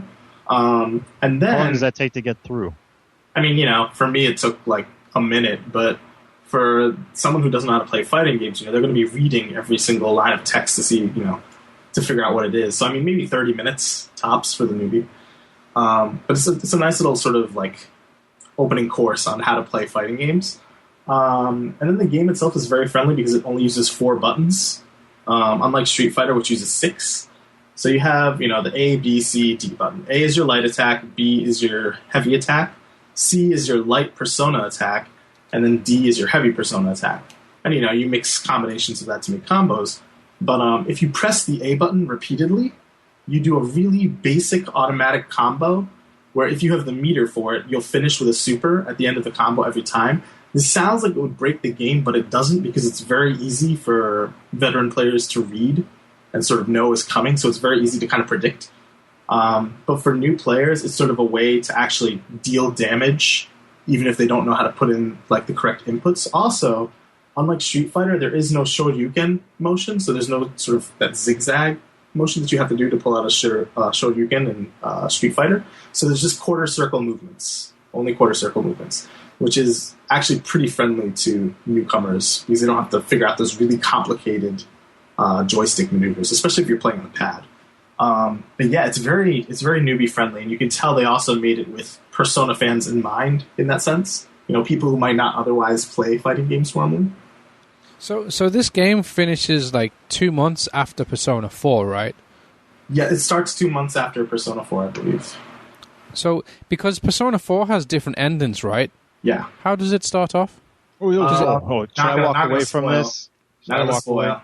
Because I'm not going to spoil that. No, I'm not asking you to spoil it. I'm just saying that, like, if this is canon. This is a canon sequel. That's all that needs to be said. So you want to finish Persona 4 before you play Arena, essentially? Yes, and that is why I am not even touching the story mode for this game. Gotcha. Oh, really? So it is because I've read online that it's got like Persona 3 characters in the game as well, right? Correct. So this whole timeline it basically runs straight through. Pretty much, yeah. Wow. And is that why you recommended Arena to me in the first place? Because if you get really attached to the story, you're going to want to play. Yeah, I mean, because this is being treated as a sequel, and from what I've read, from the non-spoilers I've read from people who have completed the story mode, this is, for all intents and purposes, a sequel. If somebody is really invested in the story, though, who is not into just fighting games, are they missing out on a good chunk of the story by opting not to get the game? I mean, of a sequel story, yeah. I mean, Persona 4 is its own. I mean, like if the next Persona comes out that is of the same vein of Persona 4 the Golden, are they going to miss a chunk of the story from Arena? Or what do you think they're going to do? How are they going to... I don't know if there's any lead-ins to a possible Persona 5. I do know that the Persona 3 characters aren't just cameos. They factor in very strongly into the story mode of the game. So they kind of bring the two games together more than in the past. But yeah, I don't know. Because I haven't touched the story mode, I don't know if there's any hints about Persona 5, but it's very possible that there might be. To what degree, I don't know, though. So I mean, it's up in the air until I actually end up playing it. Okay, cool. Cheesy. Yes. You've been very quiet. Yeah, I don't have a lot of positive vibes for that game. Okay, so some positive vibes you do have was Mario Kart 7, right? You went and revisited that because you got the 3D LL? Ah. Yes, I got back online on that game because I do enjoy console games online when possible. when they don't, totally consume your life like an MMORPG would. Right. So if I can just hop on, play a few rounds, and be done, great. Mario Kart's perfect for that. Mario Kart's perfect for that. So being able to hop online with the Woohoo Island bug fixed, and they fixed that. they fixed that. Hang on, was it a patch? There was a patch a couple months ago. Yeah. So the patch, where does the patch go? To the card or to the SD card? I believe it goes to the SD card. Right, because you can't patch Nintendo cartridges, can you? Yes, you can. Oh, you can? Now you can. Oh, you can. Wow. Okay, thinking ahead of time, huh? That was a big deal not too long ago. They announced that they were doing that. Damn, I totally missed that. I was not aware of that. Wow, well done. Congratulations. So I jumped back in there, played a few rounds, totally dominated. Oh man! Listen to his head. Listen to his head get bigger. Yeah, well, I mean, a lot of the players seem to be fairly new to the series, so I can't hold it against them. You think that's because of the new LLXL being out that people are getting that for the first time? I'm sure some people must have picked the game up with the new system, because the sales for the system itself were pretty high last week. The 3DS LL itself sold 187,480 units. That's a lot of noobs. That's a lot of noobs. A lot of noobs. That was just in the first 2 days of sales. Yeah, that was the was me and developers Steve. Essentially, who get the first week where they just get their own noobs. So maybe next week. Maybe in a week or two there won't be so many noobs. But one annoying thing I did notice the other players doing was selecting the same level over and over again. That's boring. It's like, yeah, I get it. You like Rainbow Road. You don't have to. Oh, they were doing Rainbow Road. That's pretty gutsy. That's brutal. One of my elementary school kids gave me a lecture for 25 minutes on Rainbow Road. Wow, that's a lot better than show me your pee-pee, man. Yeah, in the end, the teacher told him to stop talking to me because she was like, What did he say? I want to know. I want the whole He was just going on about who he thought was the best driver for it, and how to take the corners and strategies and stuff like that, and what to get him on the podcast, and what weapons to use. He just went on for 25 minutes, and the teacher just had to basically stand up in front of him and just say, "Stop!" Was this during class? No, this was during. He was like sensei for Rainbow Road. No, he was doing this during lunch. Lunchtime came, and I came in, and I sit down with the kids, and I eat lunch with the kids. But for 20, she stopped him during lunch. Yeah, because he basically tore my ear off. I mean, everywhere awesome, though. Everywhere I went, when I finished my lunch, and you take over to take your plates back, and you stack everything up, he followed me. I went to brush my teeth. I was brushing my teeth after eating your food, flailing away, and he's behind me talking, brushing while I'm brushing my teeth. But you know what? He's doing that to you about Mario Kart. I had a student do that to me about Resident Evil Raccoon City, Operation Raccoon City. How awful do you think that was for me? I would kill for these types of conversations. No, you wouldn't. You would kill someone because of these conversations. Yeah, you'd kill somebody because of these conversations. Yeah, I'm sorry for interrupting you, bro. When you said that, it just popped into my mind. No, it's all good. It's like, whoa, I was assaulted by a kid verbally for 25 minutes about Rainbow Road assault. Maybe I was playing against that very same kid. Rap sheet. Who knows? You could have been playing against the same kid. I don't know, but yeah, he said that's his favorite track, and he plays it every day. So yeah, I just always choose random because I want a nice random selection. I don't want same course over and over again. Have you unlocked all the different vehicles? Different, what do you call them? Parts?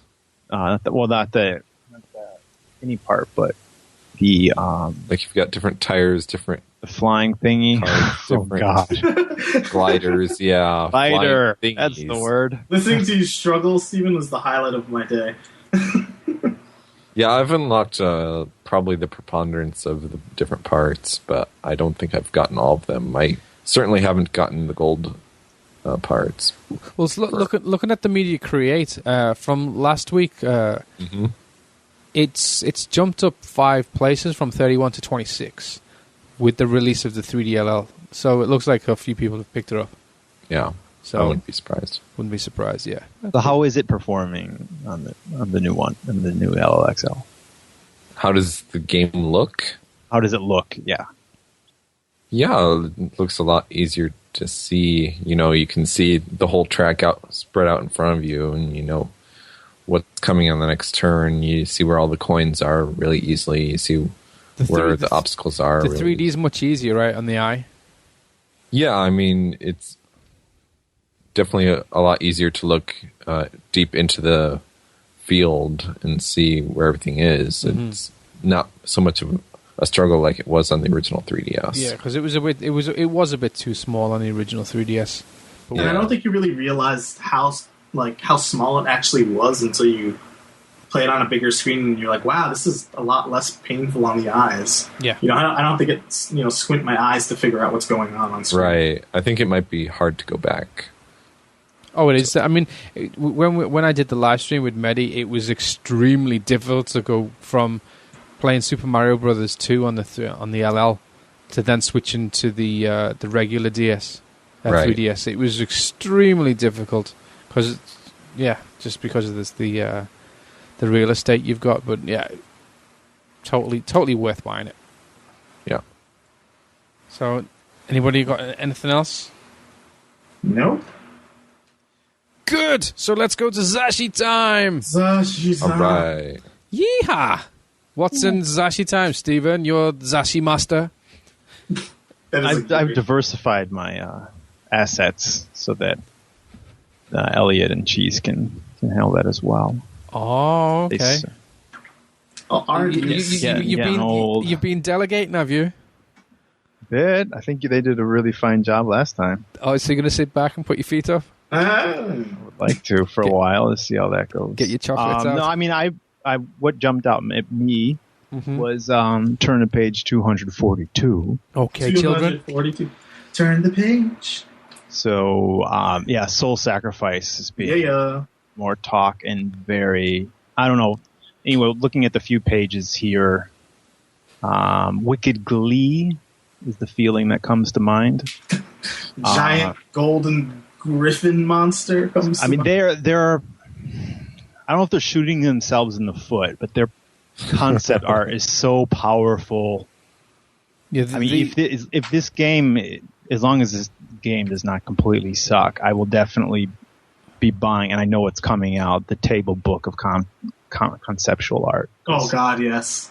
Yeah, I will definitely just drool all over it. The enemies are amazing, right? Like those Gravure type magazines. You do what?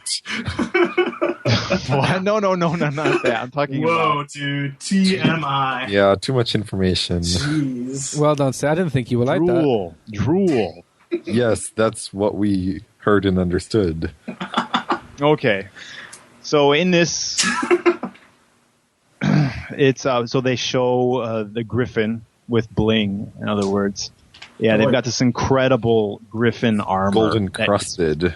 He's got, I'm just going to try and explain this here. He's got this, like, completely just all gold armor all the way up to his wings. His wings are encased in this, like, gold-like armor on his shoulders. For shoulder pads, it's like he's got these lions that are, like, literally biting into his shoulders, but it's all just, like, that's gotta hurt. It's adornment, a part of the armor itself. He's got these giant gems inlaid within the armor. Very regal looking. I mean, this is one very vain Griffin. Let's just put it that way. Kind of looks like arms. Valdo. What's that? Kind of looks like Valdo. Yeah, from Oh, right. Yeah. Just completely amazing. Hang on, have both of Cheesy and Elliot, are you both looking at the magazine? Because if you have, I feel really left out. I I'm am looking at it right now. Oh, I feel left out. So I'm going to, Martin, because you're a nice guy, sometimes I'm going to give you... Sometimes? Thanks, Steve. No, I'm just Wow. I'm going to give you a link. You going to give me what? I prepared it for you. Oh, thank you. I knew that you'd feel left out. Yeah, so. I do. I feel extremely left out. You all talking about stuff, and I'm sitting there going, okay, great.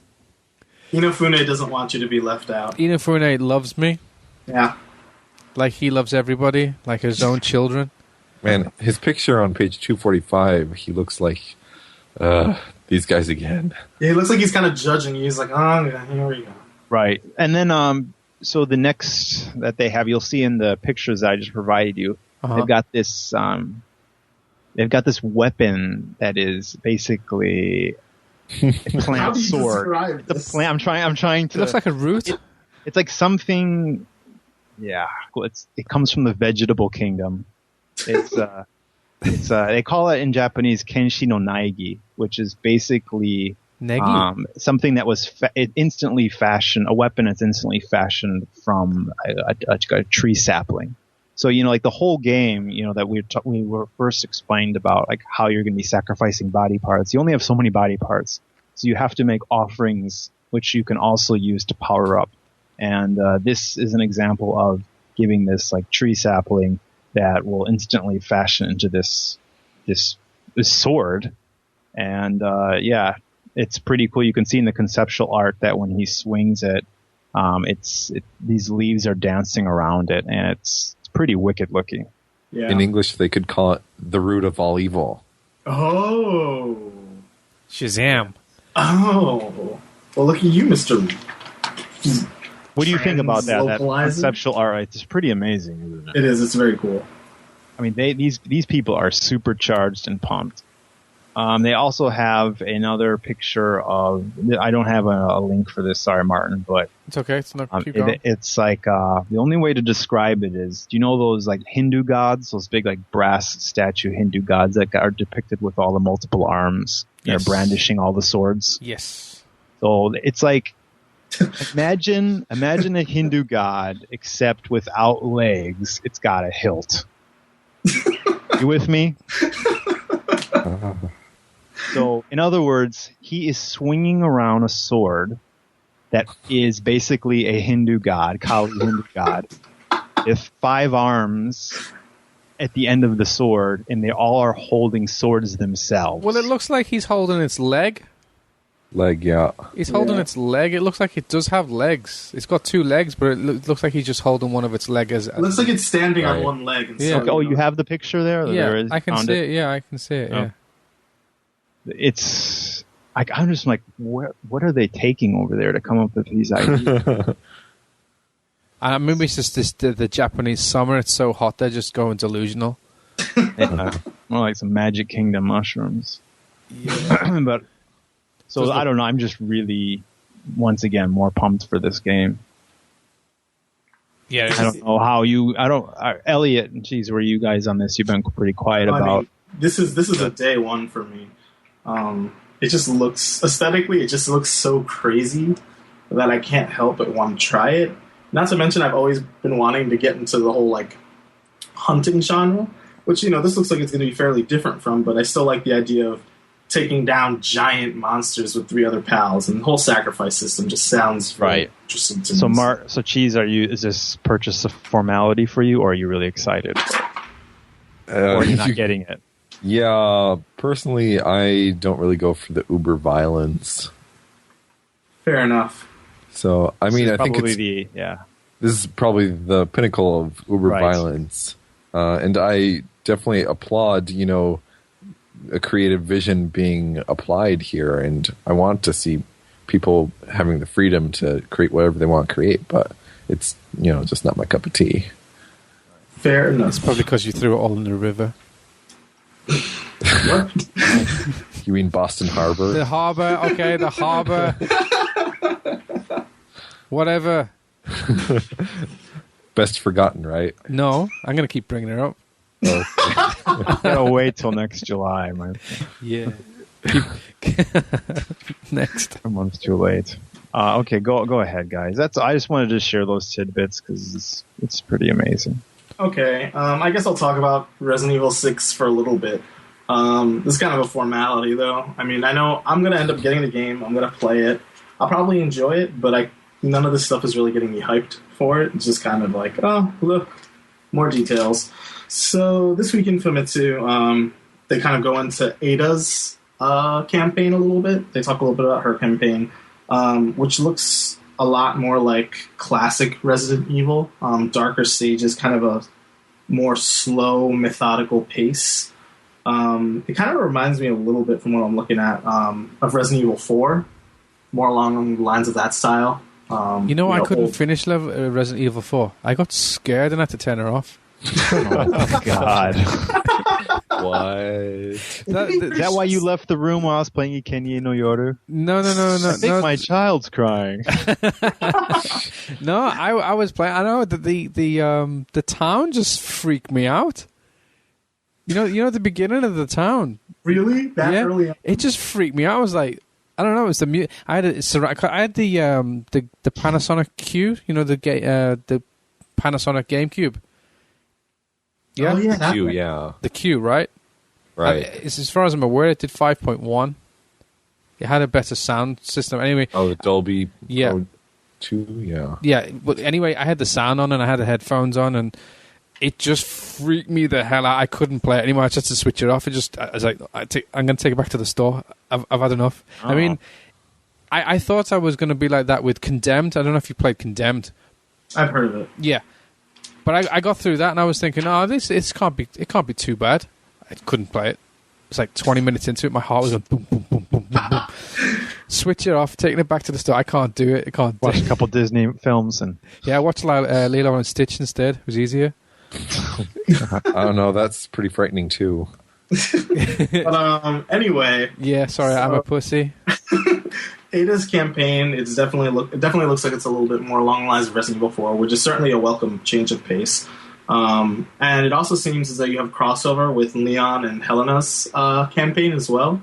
So that you'll be working with the two of them. From what I can tell, though, she doesn't have a partner during her campaign, so it looks like it'll be just a completely kind of single-player affair until you cross over with the other characters, which is kind of cool. I'm kind of sick of the forced co-op in this game, and I haven't even played it yet.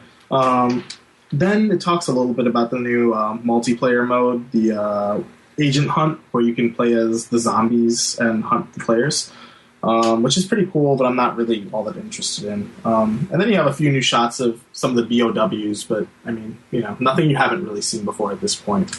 Honestly, it's just more regurgitating information on Resident Evil 6, which you're going to get every single week leading up to its release at this point. I'm going to buy it. I don't know about the rest of you guys, but I'll buy it as well. I kind of secretly liked Resident Evil 5. I enjoyed it, yeah. Yeah, I did. I enjoyed it. Yeah. You guys know, Steven? I'm not too sure yet. Not sure yet. Maybe a second week thing if everyone likes it. Is this too violent for you, Cheesy? I never got into the Resident Evil series because of the tank controls. Even back in the day when you didn't know any better? Back in the day, because of the tank controls, I didn't get into it. Oh, really? So you didn't like Alone in the Dark? I never played that. Okay, fair enough. Alrighty then. So let's skip next. And X-Troopers! Ha! Capcom. Yeah. Okay, so X-Troopers, that Lost Planet spin-off. Yes. That's coming later this year. The sort of really colorful anime, manga-inspired 3D action game. So there's a 2-page piece on this in Famitsu this week, and they're really excited about this 2-page piece, okay? They're talking about the multiplayer features, finally. The co-op, because both versions of the game, the Nintendo 3DS version and the PlayStation 3 version, have co-op play.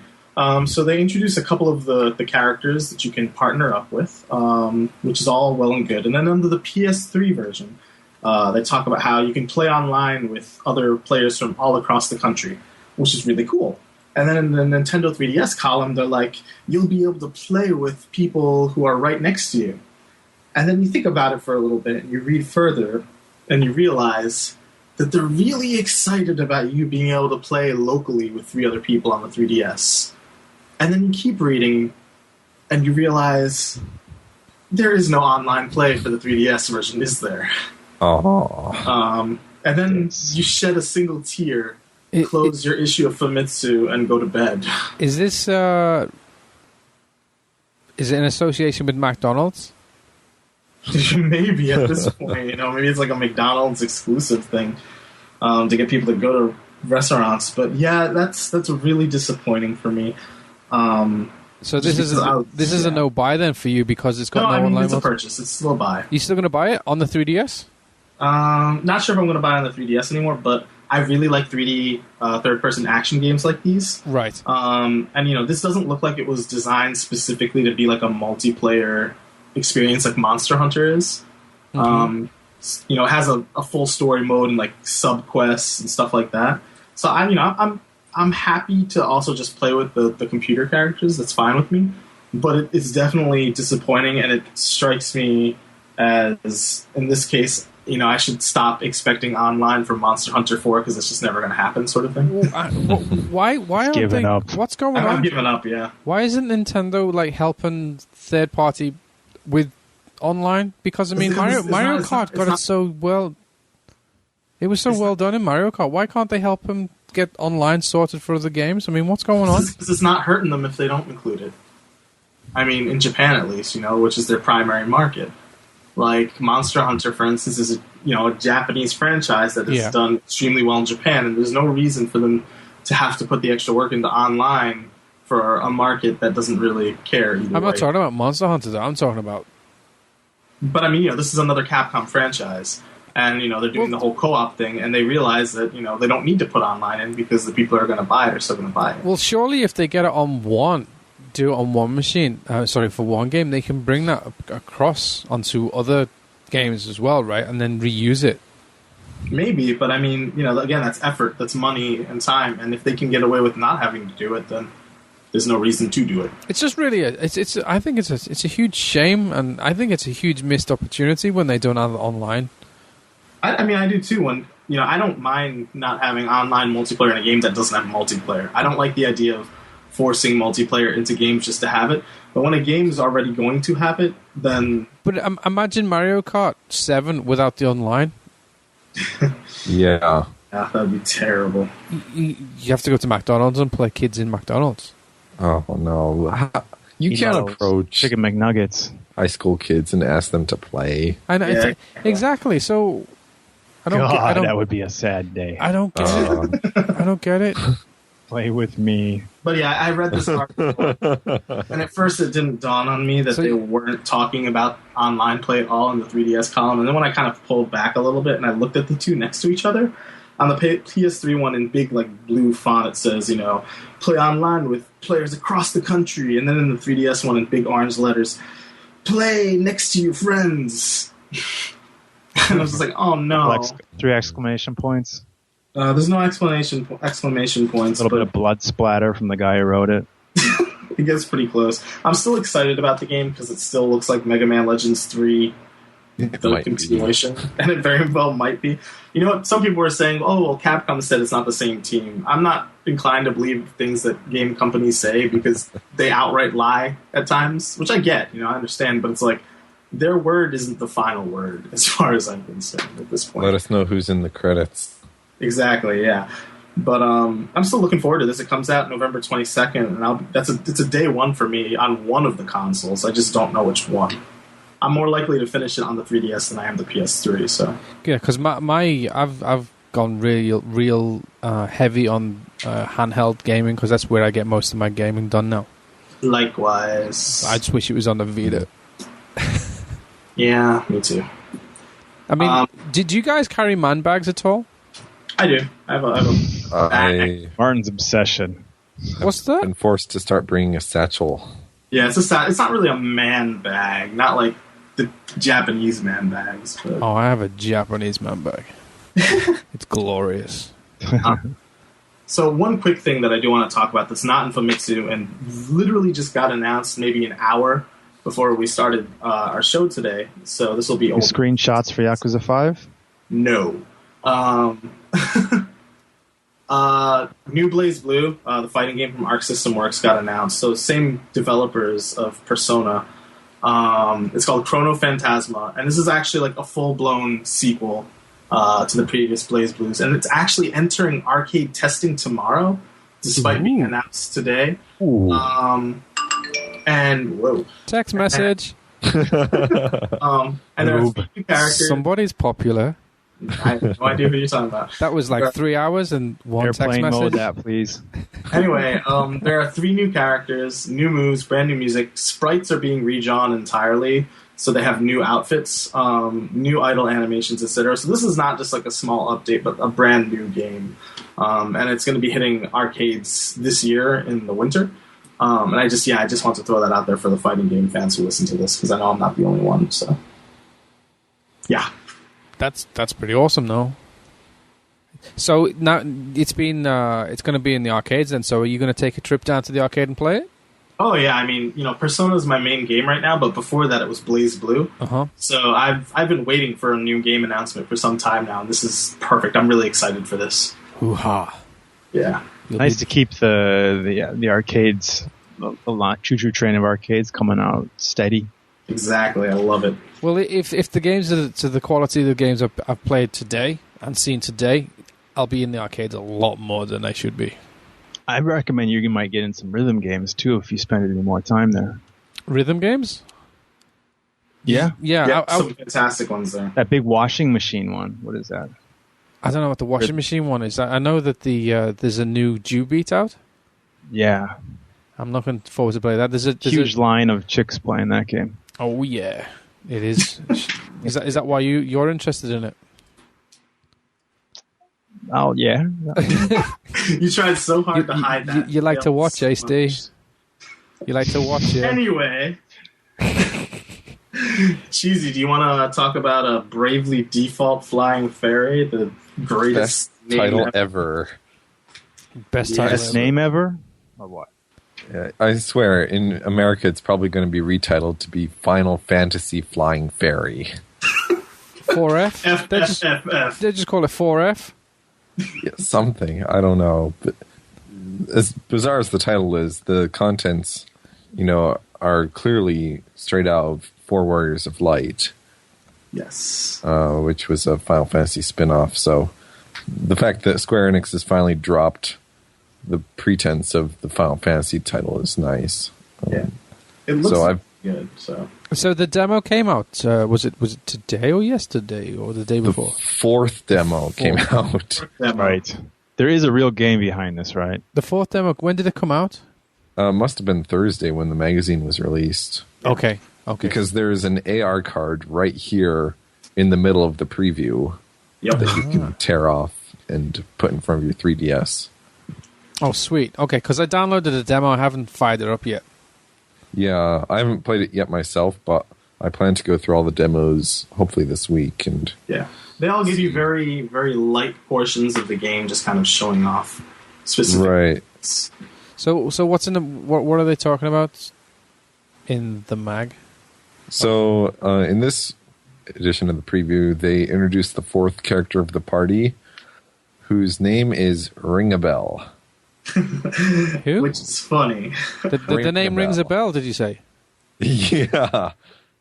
What, Lightning? No, Ring-a-Bell. Oh, Tinkerbell? His name is Ring-a-Bell. Oh, that's an awesome name. But why is his name Ring-a-Bell, though? I mean... I don't know, maybe he's kind of familiar. Well, no, because he is a character who's lost his memory. Right. So, I mean, does it ring a bell? So his name's Guy Pearce. Memento writes his notes on his body. No? No, his voice is done by Takeuchi Ryota. Oh, hang on. This game is fully voiced? Yeah, it is. Oh, my God. You sure it's not fully voiced for like 15 minutes and then text? It might be just a few cases of voice and then mostly text. But I don't know. Final Fantasy IV was fully voiced. Well, the events were, at least. The main events. Yeah, that's true. Okay. In any case, but yeah, so you have this new character. He's apparently a playboy. But he's also missing his memory. And Yeah, what else do we got? We have job changes, more jobs, more introducing the job system. Yeah, it seems very reminiscent of Final Fantasy V in that respect, in that you can equip skills that you've learned on a previous job with while you're learning your new job. So which is very cool. You can have a knight who uses black magic or whatever. Are you picking this up or what? Probably. I'm definitely grabbing this one. Steven? No. For what reason? Well, it just doesn't Not appeal my to cup you? of tea. It's not your cup of... Right. I hate saying that. I mean, based off of what we saw at the Tokyo Game Show with the AR episode. Okay. Oh, that thing, yeah. The thing is, though, that's like not even a part of the game. Like that's just like That's weird. how like the cutscenes will be. No, You don't think so? not. I mean, there's a cutscene in the last demo, and it's just a normal CG cutscene. All this AR stuff seems like it's just random extra publicity they want to give the game. I don't know. I would be very surprised if the final game didn't have AR cutscenes. I honestly don't think it will, because But is that kind of like Moe type of stuff, like the AR cutscenes and stuff like that? I mean, the thing is, though, like they have an AR card in here, and it's for a guy. You know. Oh, okay, well that's Like, even worse. I mean, I don't know. I think you're judging this on the. I think you're using the wrong thing to judge this game. Because if the demos are any indication, What it's demo, really number 1, 2, 3, or 4, should I be trying? You should probably, from what I hear, 4? this most recent one is like a bit of a dungeon as well as the battles. So you should probably go with that. I'll just defer and just try it out. I'm sure, Martin, you're the same way. I mean, yeah, just give it a shot because honestly, it does not. It's because the characters are like small. They're not realistic looking either. Like Yeah, super deformed. they're not aiming for that kind of audience at all. It looks like. At this Even if point, they're- it just seems like someone needs to prove to me that this game is not bad. I mean, if you look at the artwork though, for Okay. all of the characters, it's very storybook. You know. Yeah, Like, the villains very- look pretty interesting, actually. Yeah. Right? It's just that one like random AR like bit of PR they did when they first announced the game, which since then they've done absolutely nothing with. Kind of left a weird taste in some people's mouths, which is understandable. But the actual game itself seems quite good. Martin, are you going to get it? Of course not. I'm not going to pick this up. I ain't got no time for that. That's a shame. Absolutely not. I'm sorry. Where's Kyle when I need him? He's on a plane? Kyle. Kyle. Yeah, he's in a plane. Sorry. Telepathic There will mind be no powers. Kyle. I'm all alone. Well, Yeah, you can get a one little plushy interesting doll of feature- him. Was that? There's one interesting Kyle plushie. feature that's mentioned here called friend summoning. Yes. So you can exchange information via Street Pass or online or via local WAN, and you can bring in You said other WAN. people's characters. Yes, WAN, Wide Area Network. I'm sorry, LAN, Local Area Network. Anyway, you can bring other players' characters into the game, summoning them when you're in a pinch, and they will do their powerful attack that they've pre-selected for you. That's cool. Yeah. And then, kind of like the Tales games, you also have party chat. So you have instances where two characters in your party, like if you press a button, you'll get them to start talking, and they'll have kind of a skit, which I know a lot of Tales fans are very fond of, and it helps kind of add a little bit more to the characters and their depth. So that's also pretty cool. That was also in Xenoblade. In Xenoblade as well, that's true. Cool. Alrighty, I think If you put Bravely Default and Xenoblade in the same sentence, that unfairly makes me interested. So You never know. Well, I mean, don't just start arguably, dropping names like that. just start pulling random names out. Persona 4, excellent. Okay, let's move on. All right. Shall we hit a little bit of numbers with Media Create?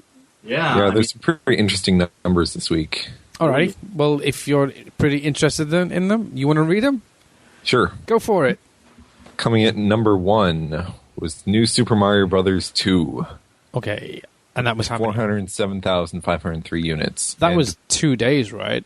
That was in 2 days, and there is no indication of whether or not that includes the downloadable version. I think that it doesn't include them, I thought. I would be inclined to guess that it does not include the downloadable version. But you can buy them at the store. I know, which really confuses me. It's like you've got the download cards in the store, and I don't even know if they're counted here. Yeah. They probably got the sales unit sales for that somewhere hidden. I could have sworn Nintendo said they were going to announce how many downloadable copies they sold. Unless they sold like 4. Say it! Tell me. Oh my god. They haven't said it yet, so... You get Sam Kinison over there. Okay, number 2. Number 2, Persona 4 Arena on the PS3. Look at all these people who sold their souls on region-free gaming. 128,485 souls. And this is interesting because this is the highest selling fighting game in the last 5 years. More than Tekken, Street Fighter, all of them. But here's the thing. The sales in Japan are not what prove the point.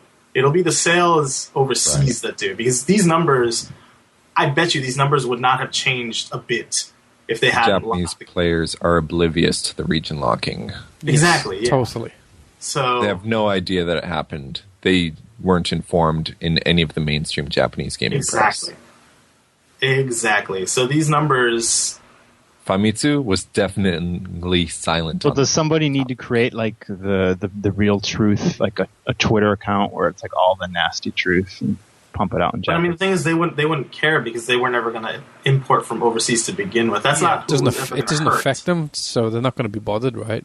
Because at the end of the day, that's not what it was going to hurt in the first place. They were going to pay full Japanese price anyway, so the whole point of the region lock was moot. Exactly. But this is actually a really big deal, though, because fighting games don't typically do numbers like these.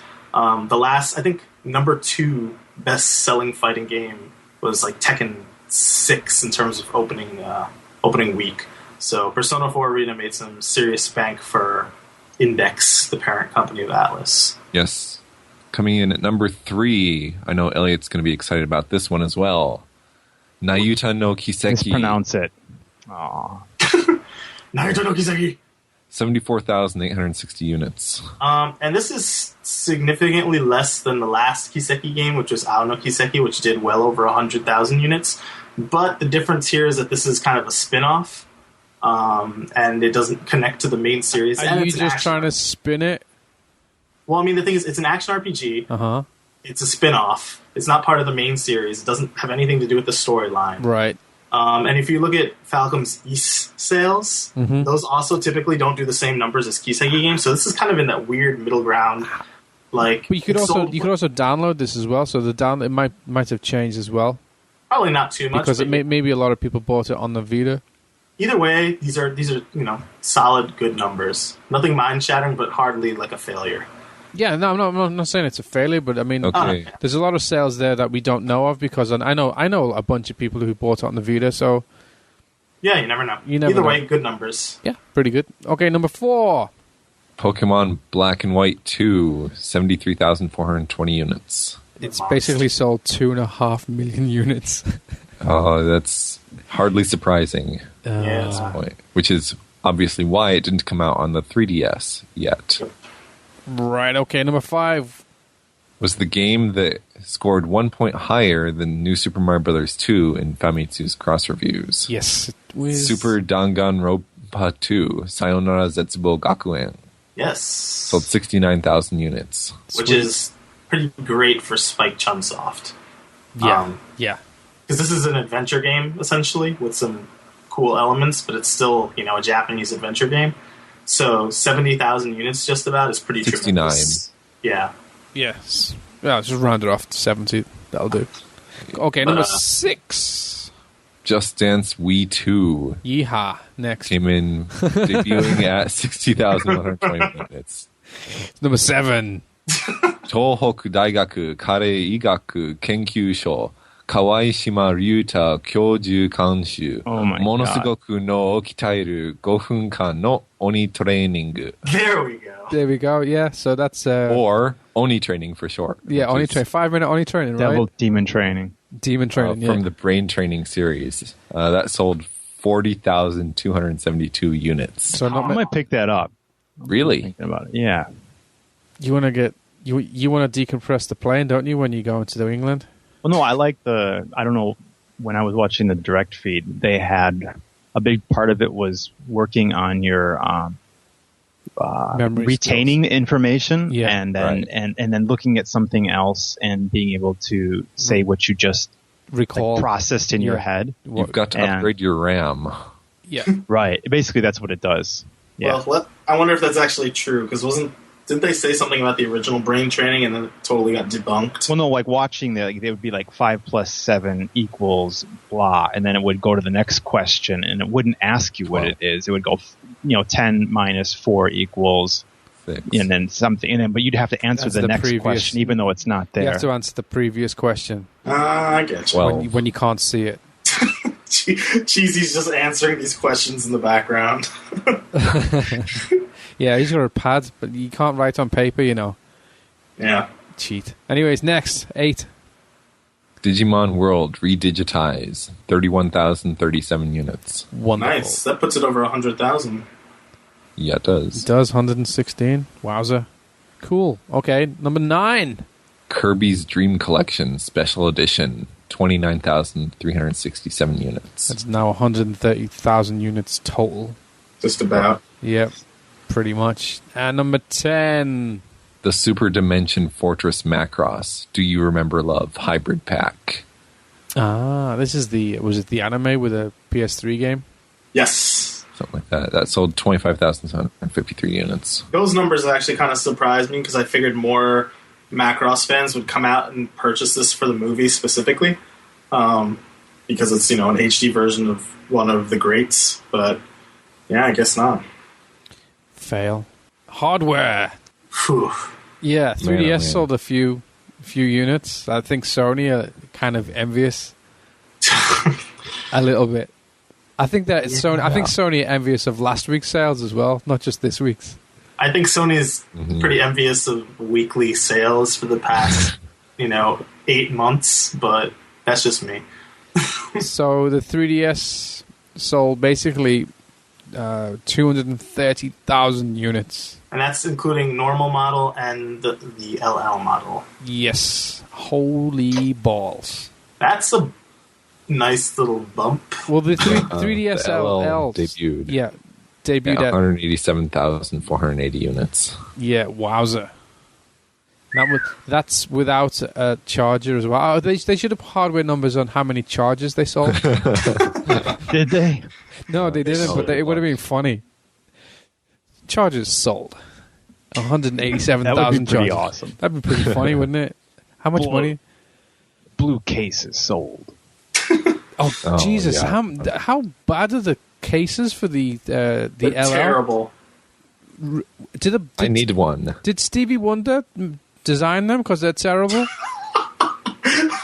What? That's offensive towards him. He would do better. He would totally do better. I got a white LL and I put it in my satchel and it came out a bit gunky, so I had to wipe it off, and I'm going to have to go get a case for it now so it doesn't get all gunky. Yeah, I'm having the same problem. The problem with having a white system is that when it gets dirty, it's really obvious. Mm-hmm. Unlike the black system, which I had for the original 3DS, which is like it could be covered in fingerprints and all sorts of grime, and you'd never notice. Yeah. But the white is so sexy. But the white, I was going to say the white's so sexy. It's like my Vita. It's so sexy and white. I Especially would have preferred to have a black unit. No, I've always liked white. It's like my phone. My phone's Oh. white. Everything I try to buy is white. It's nice. I don't know. It just looks, to me, it's more pleasant. Steve Jobs fetish, maybe. Want to talk that one out? I don't have a Steve Jobs fetish because I no longer have an iPhone. Yeah. I'm a droid. Anyhow, we Next. should probably just move straight to tweets and emails and not discuss Sony's failings. No, for the Vita. let's laugh. I don't want to laugh, though, because I like my Vita. No, It I hurts. like my Vita as well. It's my main system to play games on, but these numbers are they're becoming a joke now, and Sony really needs to do something about it. I mean, they need to notice that people are laughing. Yeah, but they need like TGS. They need to pull something out the bag, or just a huge price drop, and pack a memory card in it. They need to do something because these numbers are a joke. 10,000 units. 10,846 beats out the Wii's 10,170, but that won't be the case next week with. Oh God, no! Oh God, no! But that for a system which is what 9 months old. Yeah, those numbers are a joke. They're a laughing stock of the industry at the moment. Yeah, it's painful to see. Yeah. Oh well. Well, Sony, I hope you've got something either for Gamescom, which is coming up pretty soon, and TGS, because you really need to pull something out the bag. Otherwise, this system, I don't like to say it, but after a year of these like really abysmal numbers, they've got a huge problem. They got a good opportunity with Microsoft bowing out, so there's less noise. In other words, Well, Microsoft bowing out? They're competing with. They've never been competing with Microsoft. I'm sorry. Did you say I'm Microsoft? talking about just general noise, and because they're not going to be there. The Xbox 360 sold 948 units. No. Yeah, no, but no. But Gamescom is not Japanese oriented. Oh, yeah. Yeah, that's what he was talking about. Yeah, but the PS2 sold 994 units. Beating the 360. Yeah, that's quite amusing. It's like an 11-year-old machine. Yeah. No, it's 12 years old now, isn't it? Isn't it 2000 it came Yeah, out? it is. It's 12 years old in Japan. 12 and a half. Oh, God. That's ridiculous. Anyways, let's get off these numbers because they're stupid. Tweets and emails! Yeah. Okay, here we go. Food question, Crackalack and Z. He's asking the dirty conveni run. Oh God. He's the dirty. He means dirty as in like what's like dirty as in like food wise, not like you walk into a convenience store and there's crap all over the floor. Right, yeah. He's talking about like what food Late you've gone in night and you've indulged yourself. So yeah, anything that's over 2,000 yen is pretty dirty. I mean, if your bill comes to over 2,000 yen, you're pretty much guaranteed a dirty run. 25 US, right? $25 US, right? Yeah. Okay. What? That's crazy.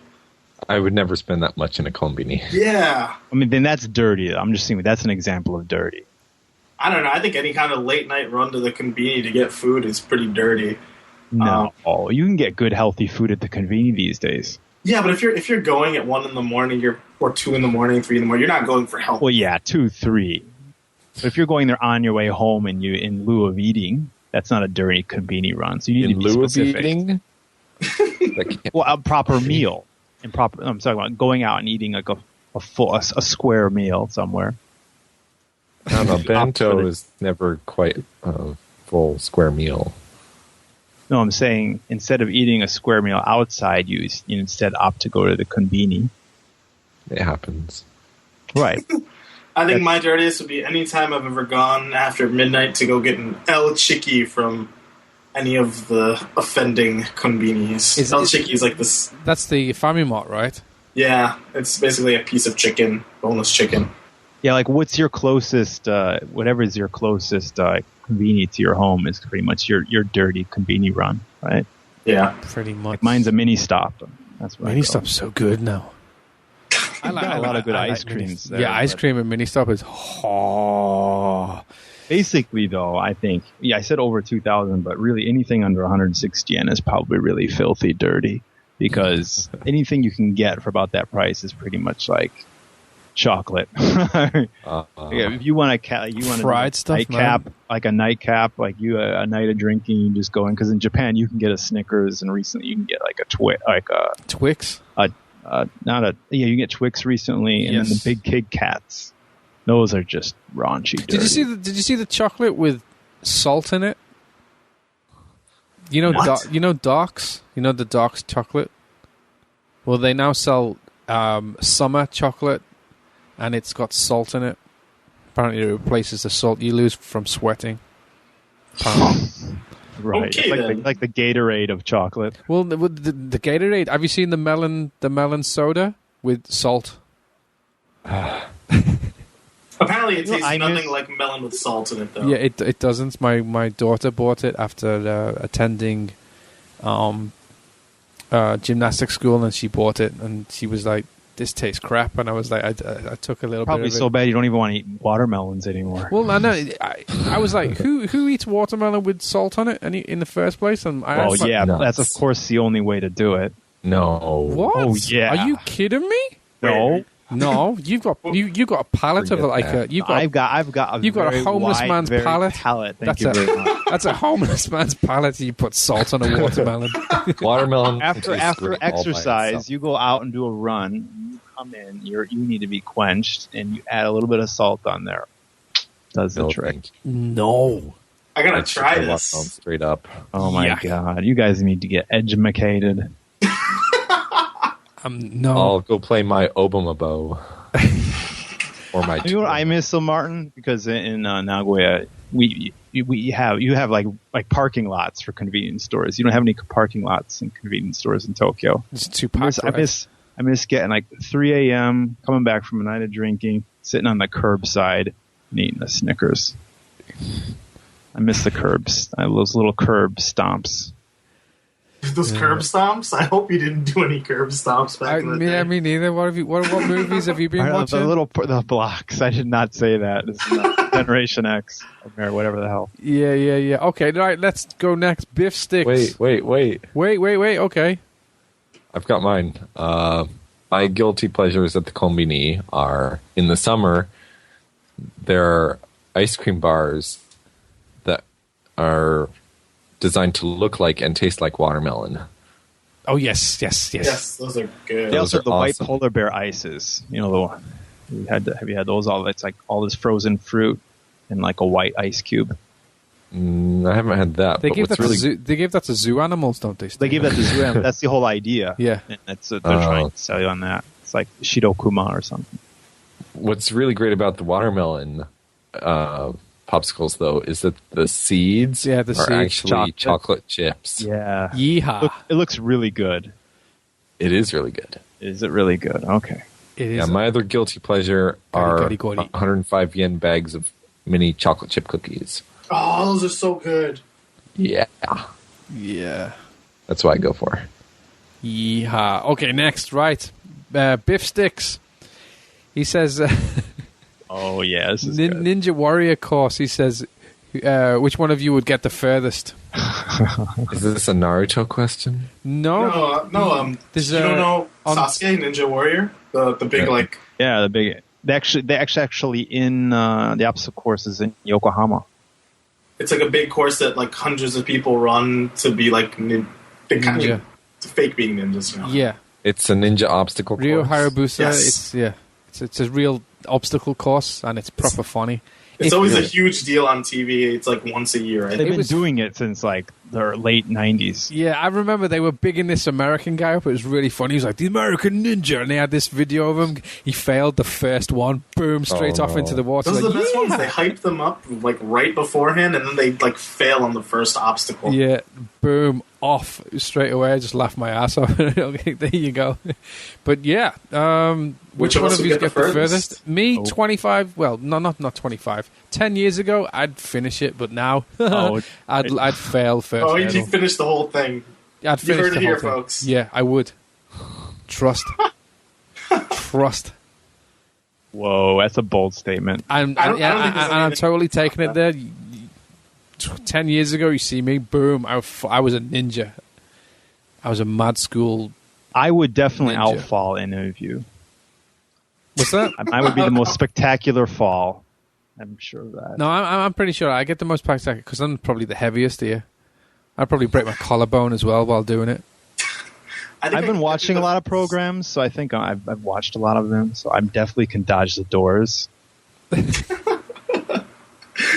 be all over those doors. It's like, I definitely get past the first few obstacles, but I think like right after that one where you hold onto that barrel as it slides down the railing, I think right after that it would just be all over for me. Right. If it's anything like Takeshi's Castle, a.k.a. Most Extreme Elimination Challenge, yeah, It's like then, that to the nth degree. Have you seen Wipeout, the TV show called Wipeout in the States? no. Okay. Similar. But if it's anything like Takeshi's Castle, then I'd probably be okay on most obstacles, except for the things that you have to burst through and you don't know if they're solid or you can break through them. Or... It's a little bit more fair than Takeshi's Castle. Okay, so Gotta there have aren't good any finger trick power. obstacles Let's put like it that way. It actually takes dexterity and strength and like agility. Like it's a very physical thing. If you train for it, you can make it very far. But if you don't, it's the sort of thing where it's like no amount of like, willpower is going to get you through this if you're not physically. Yeah, you got to be physically fit. Yeah. Okay. Yeah. I mean, if you're good at parkour, you'd be good at this. So, yeah. Cool. Okay. Next. So, Elliot, you want to go next? Sure. Hasamo, our good buddy. Any plans on playing PSO2 some more? Phantasy Star Online 2. I have actually been playing it on and off, just very, very small chunks at a time. This is the kind of game where I'm going to play it for the long run, but there will be periods of time where I can't really get on because of either work or projects or just being tied down by other things. Recently, I've had a hard time making hours so I can play it, but it's definitely not on the wayside forever. So fear not, my friend, I will return to questing. Oh, I want to give a big up as well to him. He found a job, right? Yes, he did. Congratulations to him. Congratulations, big up, and hope it's what you want. Who's typing? Skip this one. Okay, right. Okay, Master Assassin 79. He says, "What was the main reason you bought a Vita?" I love my PSP was my most played console from the past generation. It's probably my favorite. And I liked the idea of sort of the continuation of that, even if that hasn't quite panned out yet. But there were quite a few games early on that I was really interested in, stuff like Ragnarok Odyssey, Gravity Days, the Persona 4 games. Just stuff here and there that I was already interested in, so I was kind of sold from the start. Okay, Steven? Because we do a podcast on Japanese gaming. Really? You bought it because of that? No, not because of that. I knew that it was inevitable, having seen that Gravity Days was coming out. Well, you played it at TGS, right? I'm sorry? You played the Vita at TGS. That's right. So that boiled that your cockles. More or less solidified it that I was going to be getting it. Right. So you had your cockles boiled then. So that was the main reason behind it. Was it not like one particular game that was like I knew that I've never been in handheld gaming really. So I've bought the DS and 3DS, but I've never bought anything from Sony. Right. Okay. So to me, this was the one to get with all the high tech coming out. Okay. So that's my 1:30 a.m. answer. Sorry. Way to bring the time into it. Yeah. Okay. My reason is my main source of gaming now is on the handhelds, and it's a Sony handheld device as well. I really enjoyed my Vita when I had it. I like to play games on the go because I don't particularly have a lot of time at home. So yeah, that's my reason behind it. There wasn't one particular game that I said I must have, but it was just the unit itself and being able to be playing games mobilely. That's my reason behind it. Cheesy. Yeah, I always like new devices, especially new gaming systems. So it was shiny, you mean? Shiny objects, yes, basically. So you got a like magpie. Fingerprints. Magpie. Fingerprints, yes. I'm Awkward. big on fingerprints because I'm a detective. You heard it here, folks. Okay, Conan. Right, next. You want to take the next one, Elliot, or Sure. Cheesy? I'll grab it. What is the more detrimental trend in Japanese culture today? Moe anime or girls with balloon tits? FYI, I like big tits. This is from Chakranajiksi. I'll never figure out how to pronounce your name, buddy, but I guess I'll answer this first. I don't necessarily think they have to be detrimental trends. Part of this is because I know a lot of my students, my female students, really like moe anime. Yeah. Depending on what you talk about, because they think it's cute. And, didn't you know, we have a little? We had a little conversation about this with what is it? JR84, JRD84, and didn't we come to an agreement that we were going to all play one? Oh, let's not talk about that. No. Right now. No. Look, everyone's dodging. Like, Everyone's dodging. Take something like K-On!, which is the prototypical like moe anime of this generation. I know way more junior high school and elementary school girls that have K-On! Merchandise than I do junior high school and elementary school boys. Yeah, there are older people who do like it and they're creepy, but I see nothing wrong with like the young girls enjoying it. Yeah, I see a lot of girls in my schools as well with a lot of K-On! Stuff and tons of K-On! stuff. And I was like, wow, really? Yeah, that actually blew my mind a little bit because I didn't think girls were at all into it, but they really love it. As for the big tits thing, who doesn't like him? Who doesn't like fun bags?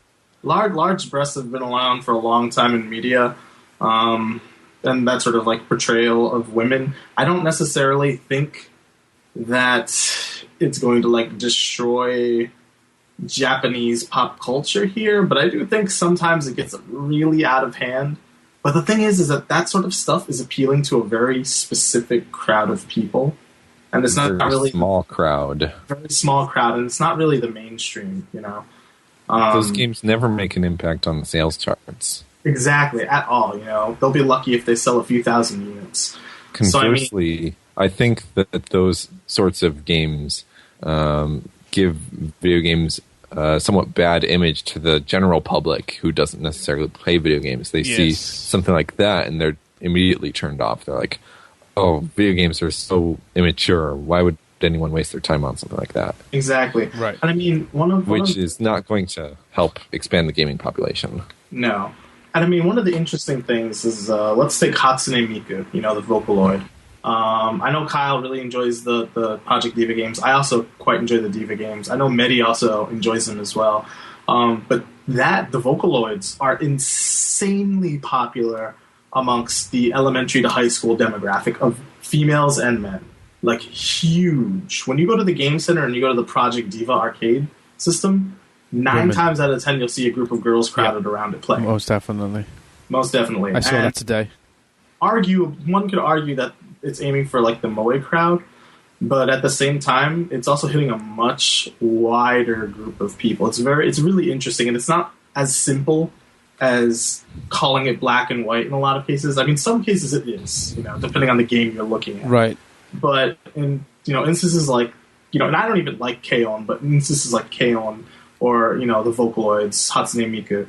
Like, it's kind of shaky now, Right. Because it's appealing to so many different groups of people, including ones that, you might not have thought it was initially, but, it actually is. In this case, junior high school girls. I've noticed that moe corners are getting bigger and bigger in the stores I go to as well. They're entire floors now. Yeah. Yeah. They used to be like a place where like you would customize your computer. Now it's just moe. And the weird thing about this is, like, a lot of times you're not going to see girls in those sections, but that's because they don't want to be seen in public, like, looking at the stuff. But they're more likely to actually purchase those kinds of things online or in a more discreet place where only, women shop. Well, I've seen quite a few, especially in there's one particular store I go to. I think I tweeted you a picture, Elliot. I think you said moe like corner or something in this on a tweet, remember? And then I said, oh yeah, I posted a shot of doujinshi for women, which are fan comics, which may or may not be pornographic in nature, and it was a section for women. It was a really big section in the store. And I hit you back with another picture of just moe games, and there's always women there, always. So I mean, but what is the angle though? Because like, I mean, I know nothing about this stuff, but I mean, my image, I think my image is pretty close to like the average person's. Is when you think of moe, you think of this guy who has never loved anybody in life. He's got some whacked pseudo love for some freaking fictional character, and he's growing up, but the ages are stacking on, but he's just not going anywhere in his life. He's got no social skills, and You're describing me here. What's going on? That's what the word has come to sort of mean at this point. Right. But Has it, like, the general into idea something was that, different? I mean, what? Yeah, it evolved into that. I mean, I actually wrote my thesis on this. But like, yeah, the term didn't start. Don't worry, I'm not.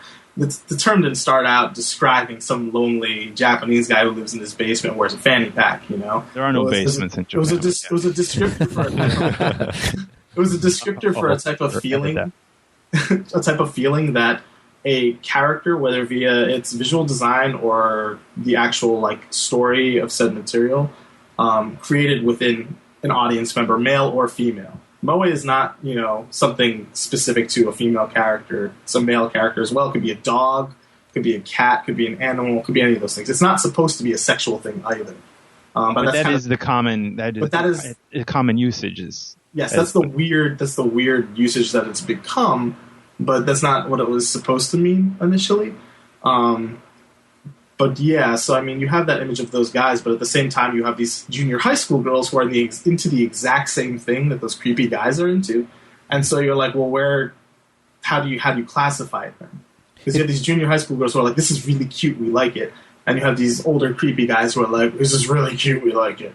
Right. In the store I go to, as soon as the doors open, the automatic doors open, on the floor there's like a guide, like it says like Moe games this way, and like you follow the guide and it'll take you around the store to where the Moe games are. And it's really funny because it's pink and colorful, and then it's got pictures of girls with big boobies and stuff like that, and the other cute type of characters as well. But it basically takes you from the store entrance all the way to the Moe section, but it's the only one. Yeah. It doesn't say like, oh, here's a DS section as well, and here's a Vita section and a PSP section. It's just Moe games, and it's like this way. Well, the best comparison I can make is AKB48, the really big J-pop. No. Hang me now. I have a lot of female students who really like AKB48, and I ask them why, because this is really curious to me. I'm like, why do you like AKB48 so much? And they're like, well, they're cute. And I'm like, that's it, really? And they're like, yeah, they're cute. And like, there's a cute culture here that does not exist out west that kind of defines the visual design of pretty much everything in pop culture here. It's just a fetish, though. It's a fetish, but at the same time, it's something that's appealing to young all kids. Rooted in manga and anime. That's the root cause of it all. Exactly. And ironically, I'd say 90% of manga that exists is as far from cute as you could possibly get, depending on what you're looking at. But like, yeah, it's very rooted in cute culture, and that goes into stuff like AKB48, that goes into the Moe thing, it's both innocent and completely not innocent at the same time, depending on who you're talking to, which I find fascinating. Probably if you have a brother and sister and they have to share their manga at times, I can see how a lot of like normal boys growing up get jacked and they like brainwashed, and they see all these weird, they're targeted for girls. So I don't know, I can see it the other way around, like girls getting into these moe type of things. But and I mean, as the market evolves, people realize that this could also appeal to men, and they start being designed more toward men's interests in mind. Well, I'll get serious straight up. At Toyota, I had a boss, and he took off to go watch like the championships, whatever you call them, for AKB48. There you go. Voting. He told everybody, like every Monday, we have like this thing where it's like, "How was your weekend?" And we were supposed to like talk about our weekend to prep for presentation skills or something. And he's like, "Yeah, I'm taking off for AKB48." It was just like total deadpanned. Just like everyone's like, right, we can say nothing. Look at the ground, look at the feet. Wow. But yeah, I mean, it's an interesting discussion. People are open about it even. They're shamelessly just saying, yeah, I'm going home. But I mean, yeah, that conversation could fill a whole podcast. But yeah, it's definitely fascinating. It's interesting for sure. It's kind of scary though, the way they're sexualizing things that are still budding. Yeah. Okay. Anyhow. Let's go next. Right. Common Writer says, what was your first gaming memory? Oh, God. I'll just throw mine into it. It was Tank on the Atari 2600. Duck Hunt, NES. That was mine. Super Mario Brothers Arcade. Uh-huh. Super Mario Brothers, the arcade. Wow. What about you, Steven? Jesus. I mean, I remember my very first memory, probably 3 or 4 year old walking into like this caboose that was converted into an arcade, and literally was like walking down the financial district of Chicago with all the tall skyscrapers. Because as a 3-year-old looking at these giant, video arcade, it was pretty, I don't know, overwhelming. But they had, I can't remember the name of it, but it was like the Silent Scope game. Mm-hmm. With no, not Silent Scope. What's the one with the submarine? I can't remember it. We actually had like the periscope that you had to look into, and like Battle Zone. You remember those games where you had to like peer into the periscopes? You remember Battle Zone, right? Yeah. Right. All those games where you had to peer into things, and it was like it completely became your world. Those things freaked the hell out of me. I remember that, and then I also remember for Atari 2600 Night Driver, where you use a paddle. Oh yeah, I played that one once. That was like my first experience, probably, of a game I could figure out. I think I played Adventure too, but that was too difficult as a kid. Cool. All right, last one. Lick-chan. Does anyone watch Game Center CX? Okay, there you go.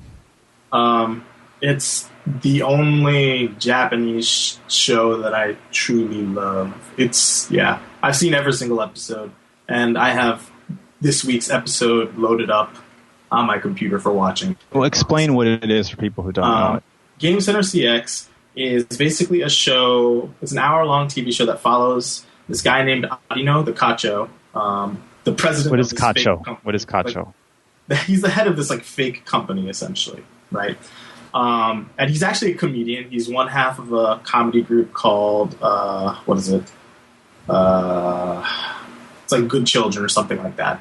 And he's this really funny guy. He's kind of middle-aged now. He's getting there. And basically he plays retro games for an hour with the goal of trying to beat them. And this is, NES games, Super Famicom, PC Engine, you name it, he'll play it. And it's hilarious because he'll play this game for the first time. Like, he played Ninja Gaiden once. He played all the Ninja Gaiden games, actually, I believe, the original series. And just watching him scream and make jokes and react to, like... And he's not really a good gamer, is he? At first he's not, but at this point you gotta imagine that he must be pretty good since he's beating most of these games. But he sits there and he plays until he beats it or he gives up. So he'll and then one of the younger underlings will take over and beat it. Yeah, they have a string of assistant directors who get replaced like every couple seasons, who are really funny, and they tend to help him beat the games. But he's basically locked in a little room with his crew for 13 hours a lot of the time, just playing this game until he, wins, gives up, or decides to get an extension to the next day. But it's really, really funny. I love those shows. Kotaku didn't Kotaku take the rights to air this in the States? They did. They streamed it, but they didn't. The problem was that they were translating random. There was IP blocking, and they were also translating random episodes out of order. And, that doesn't seem like such a big deal, but there's actually a pretty strong continuity in Game Center CX because assistant directors come and go. And when they've been around for, 2 seasons and you find out they're leaving, that's kind of a big deal sort of thing. Or they'll refer to previous episodes where, like, maybe Arino had, like, really big trouble with birds, like bird enemies. And, like, that's a big thing. That's a reoccurring thing, like, throughout the entire series, that kind of thing. So in some ways, it's kind of like a sitcom with those reoccurring jokes. But, they aired a bunch of episodes out of order, but it still brought awareness to the series, which is, better than nothing for sure. Nice. But yeah, it's a great show. Anybody out there, look up. You can probably find them on YouTube and translated in English, right? Yes, there are there's a one group that's been doing an amazing job. I won't name them because, it's a fan translation. But if you Google it or YouTube it, you'll find it, no doubt. There's also a thread on GAF, I believe, if you search. Right. Okay, cool. Quality. I think we should wrap up because it's 1:45 a.m. Yay. August 6th. Good morning, guys. Good morning. Martin, Good morning. Right. Okay. Mention, Yeah. Hello. Yeah. You want to mention anything? When are you going on your trip back home? Or how will this affect the podcast at all? Oh, okay. Right. So from this Friday, Yes. Stephen won't be here. I'll be flying on the airplanes, yo. He's be on an airplane. Yes. Stephen. So Stephen on this Friday is going to. Where are you going, Stephen? I'm going to Mother England and then Belgium and France. Nice. Splendid. You know what? But in England, I just got to say I'm going to this place called Truefitton Hill, which I've kind of had my own moe fetish with for a long time. And it's a really famous barber. Nice. And they actually have a place on Michigan Avenue in downtown Chicago where they sell all of the shaving products and stuff like that. Ah. I'm going to go there for a proper Englishman shave. Awesome. I've got the whole thing booked. It's gonna cost a little bit under the price of the new Wii. I mean the new 3DS, but I'm doing it. I'm so excited. I'm Farmboy a really total jealous. foreigner. I'm a total tourist, and I'm looking forward to it. Are you growing your whiskers already? Yeah, I'm gonna grow them for a week. Okay. Get your money's worth. Get the grubby thing going. But I'm gonna be seeing Martin in London. We're gonna get some fish and chips. So I'm looking forward to that. And I'm also going to be gone from, I believe, the 15th until the following Monday, I believe. I'll be in Osaka, Kyoto area, so Kansai. So if any of our listeners are in the Kansai area, come and grab drinks with me. We'll party. Paint the town red. Okay, so the when Stephen leaves is the 10th, but I'll be still doing the podcast next week, so don't worry. Okay. Yes. I don't leave until like the 15th. So don't worry. So yeah, me and Elliot and Cheesy, if he's available, we'll do a podcast next week. But from next week, there'll be no podcast until the 26th. 26th of August. So we hate to miss episodes, but it is summer vacation technically. Summer vacation time, family time. So yeah, unfortunately there'll be a 2-week gap where there'll be nothing. You can still harass us on Twitter, though. It's fine. Probably not me. I won't be online whatsoever. I'm taking a 2-week hiatus. Spam him with Twitter messages for when he gets back. Yes. Thank you very much. Right, okay, so I think we should just do just some house cleaning and let's get out of here. Okay. So if you want to follow us on Twitter, it's RedSunGamer.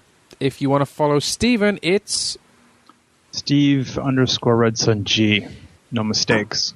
I wasn't even going to bring it up, but you did, so haha. Elliot.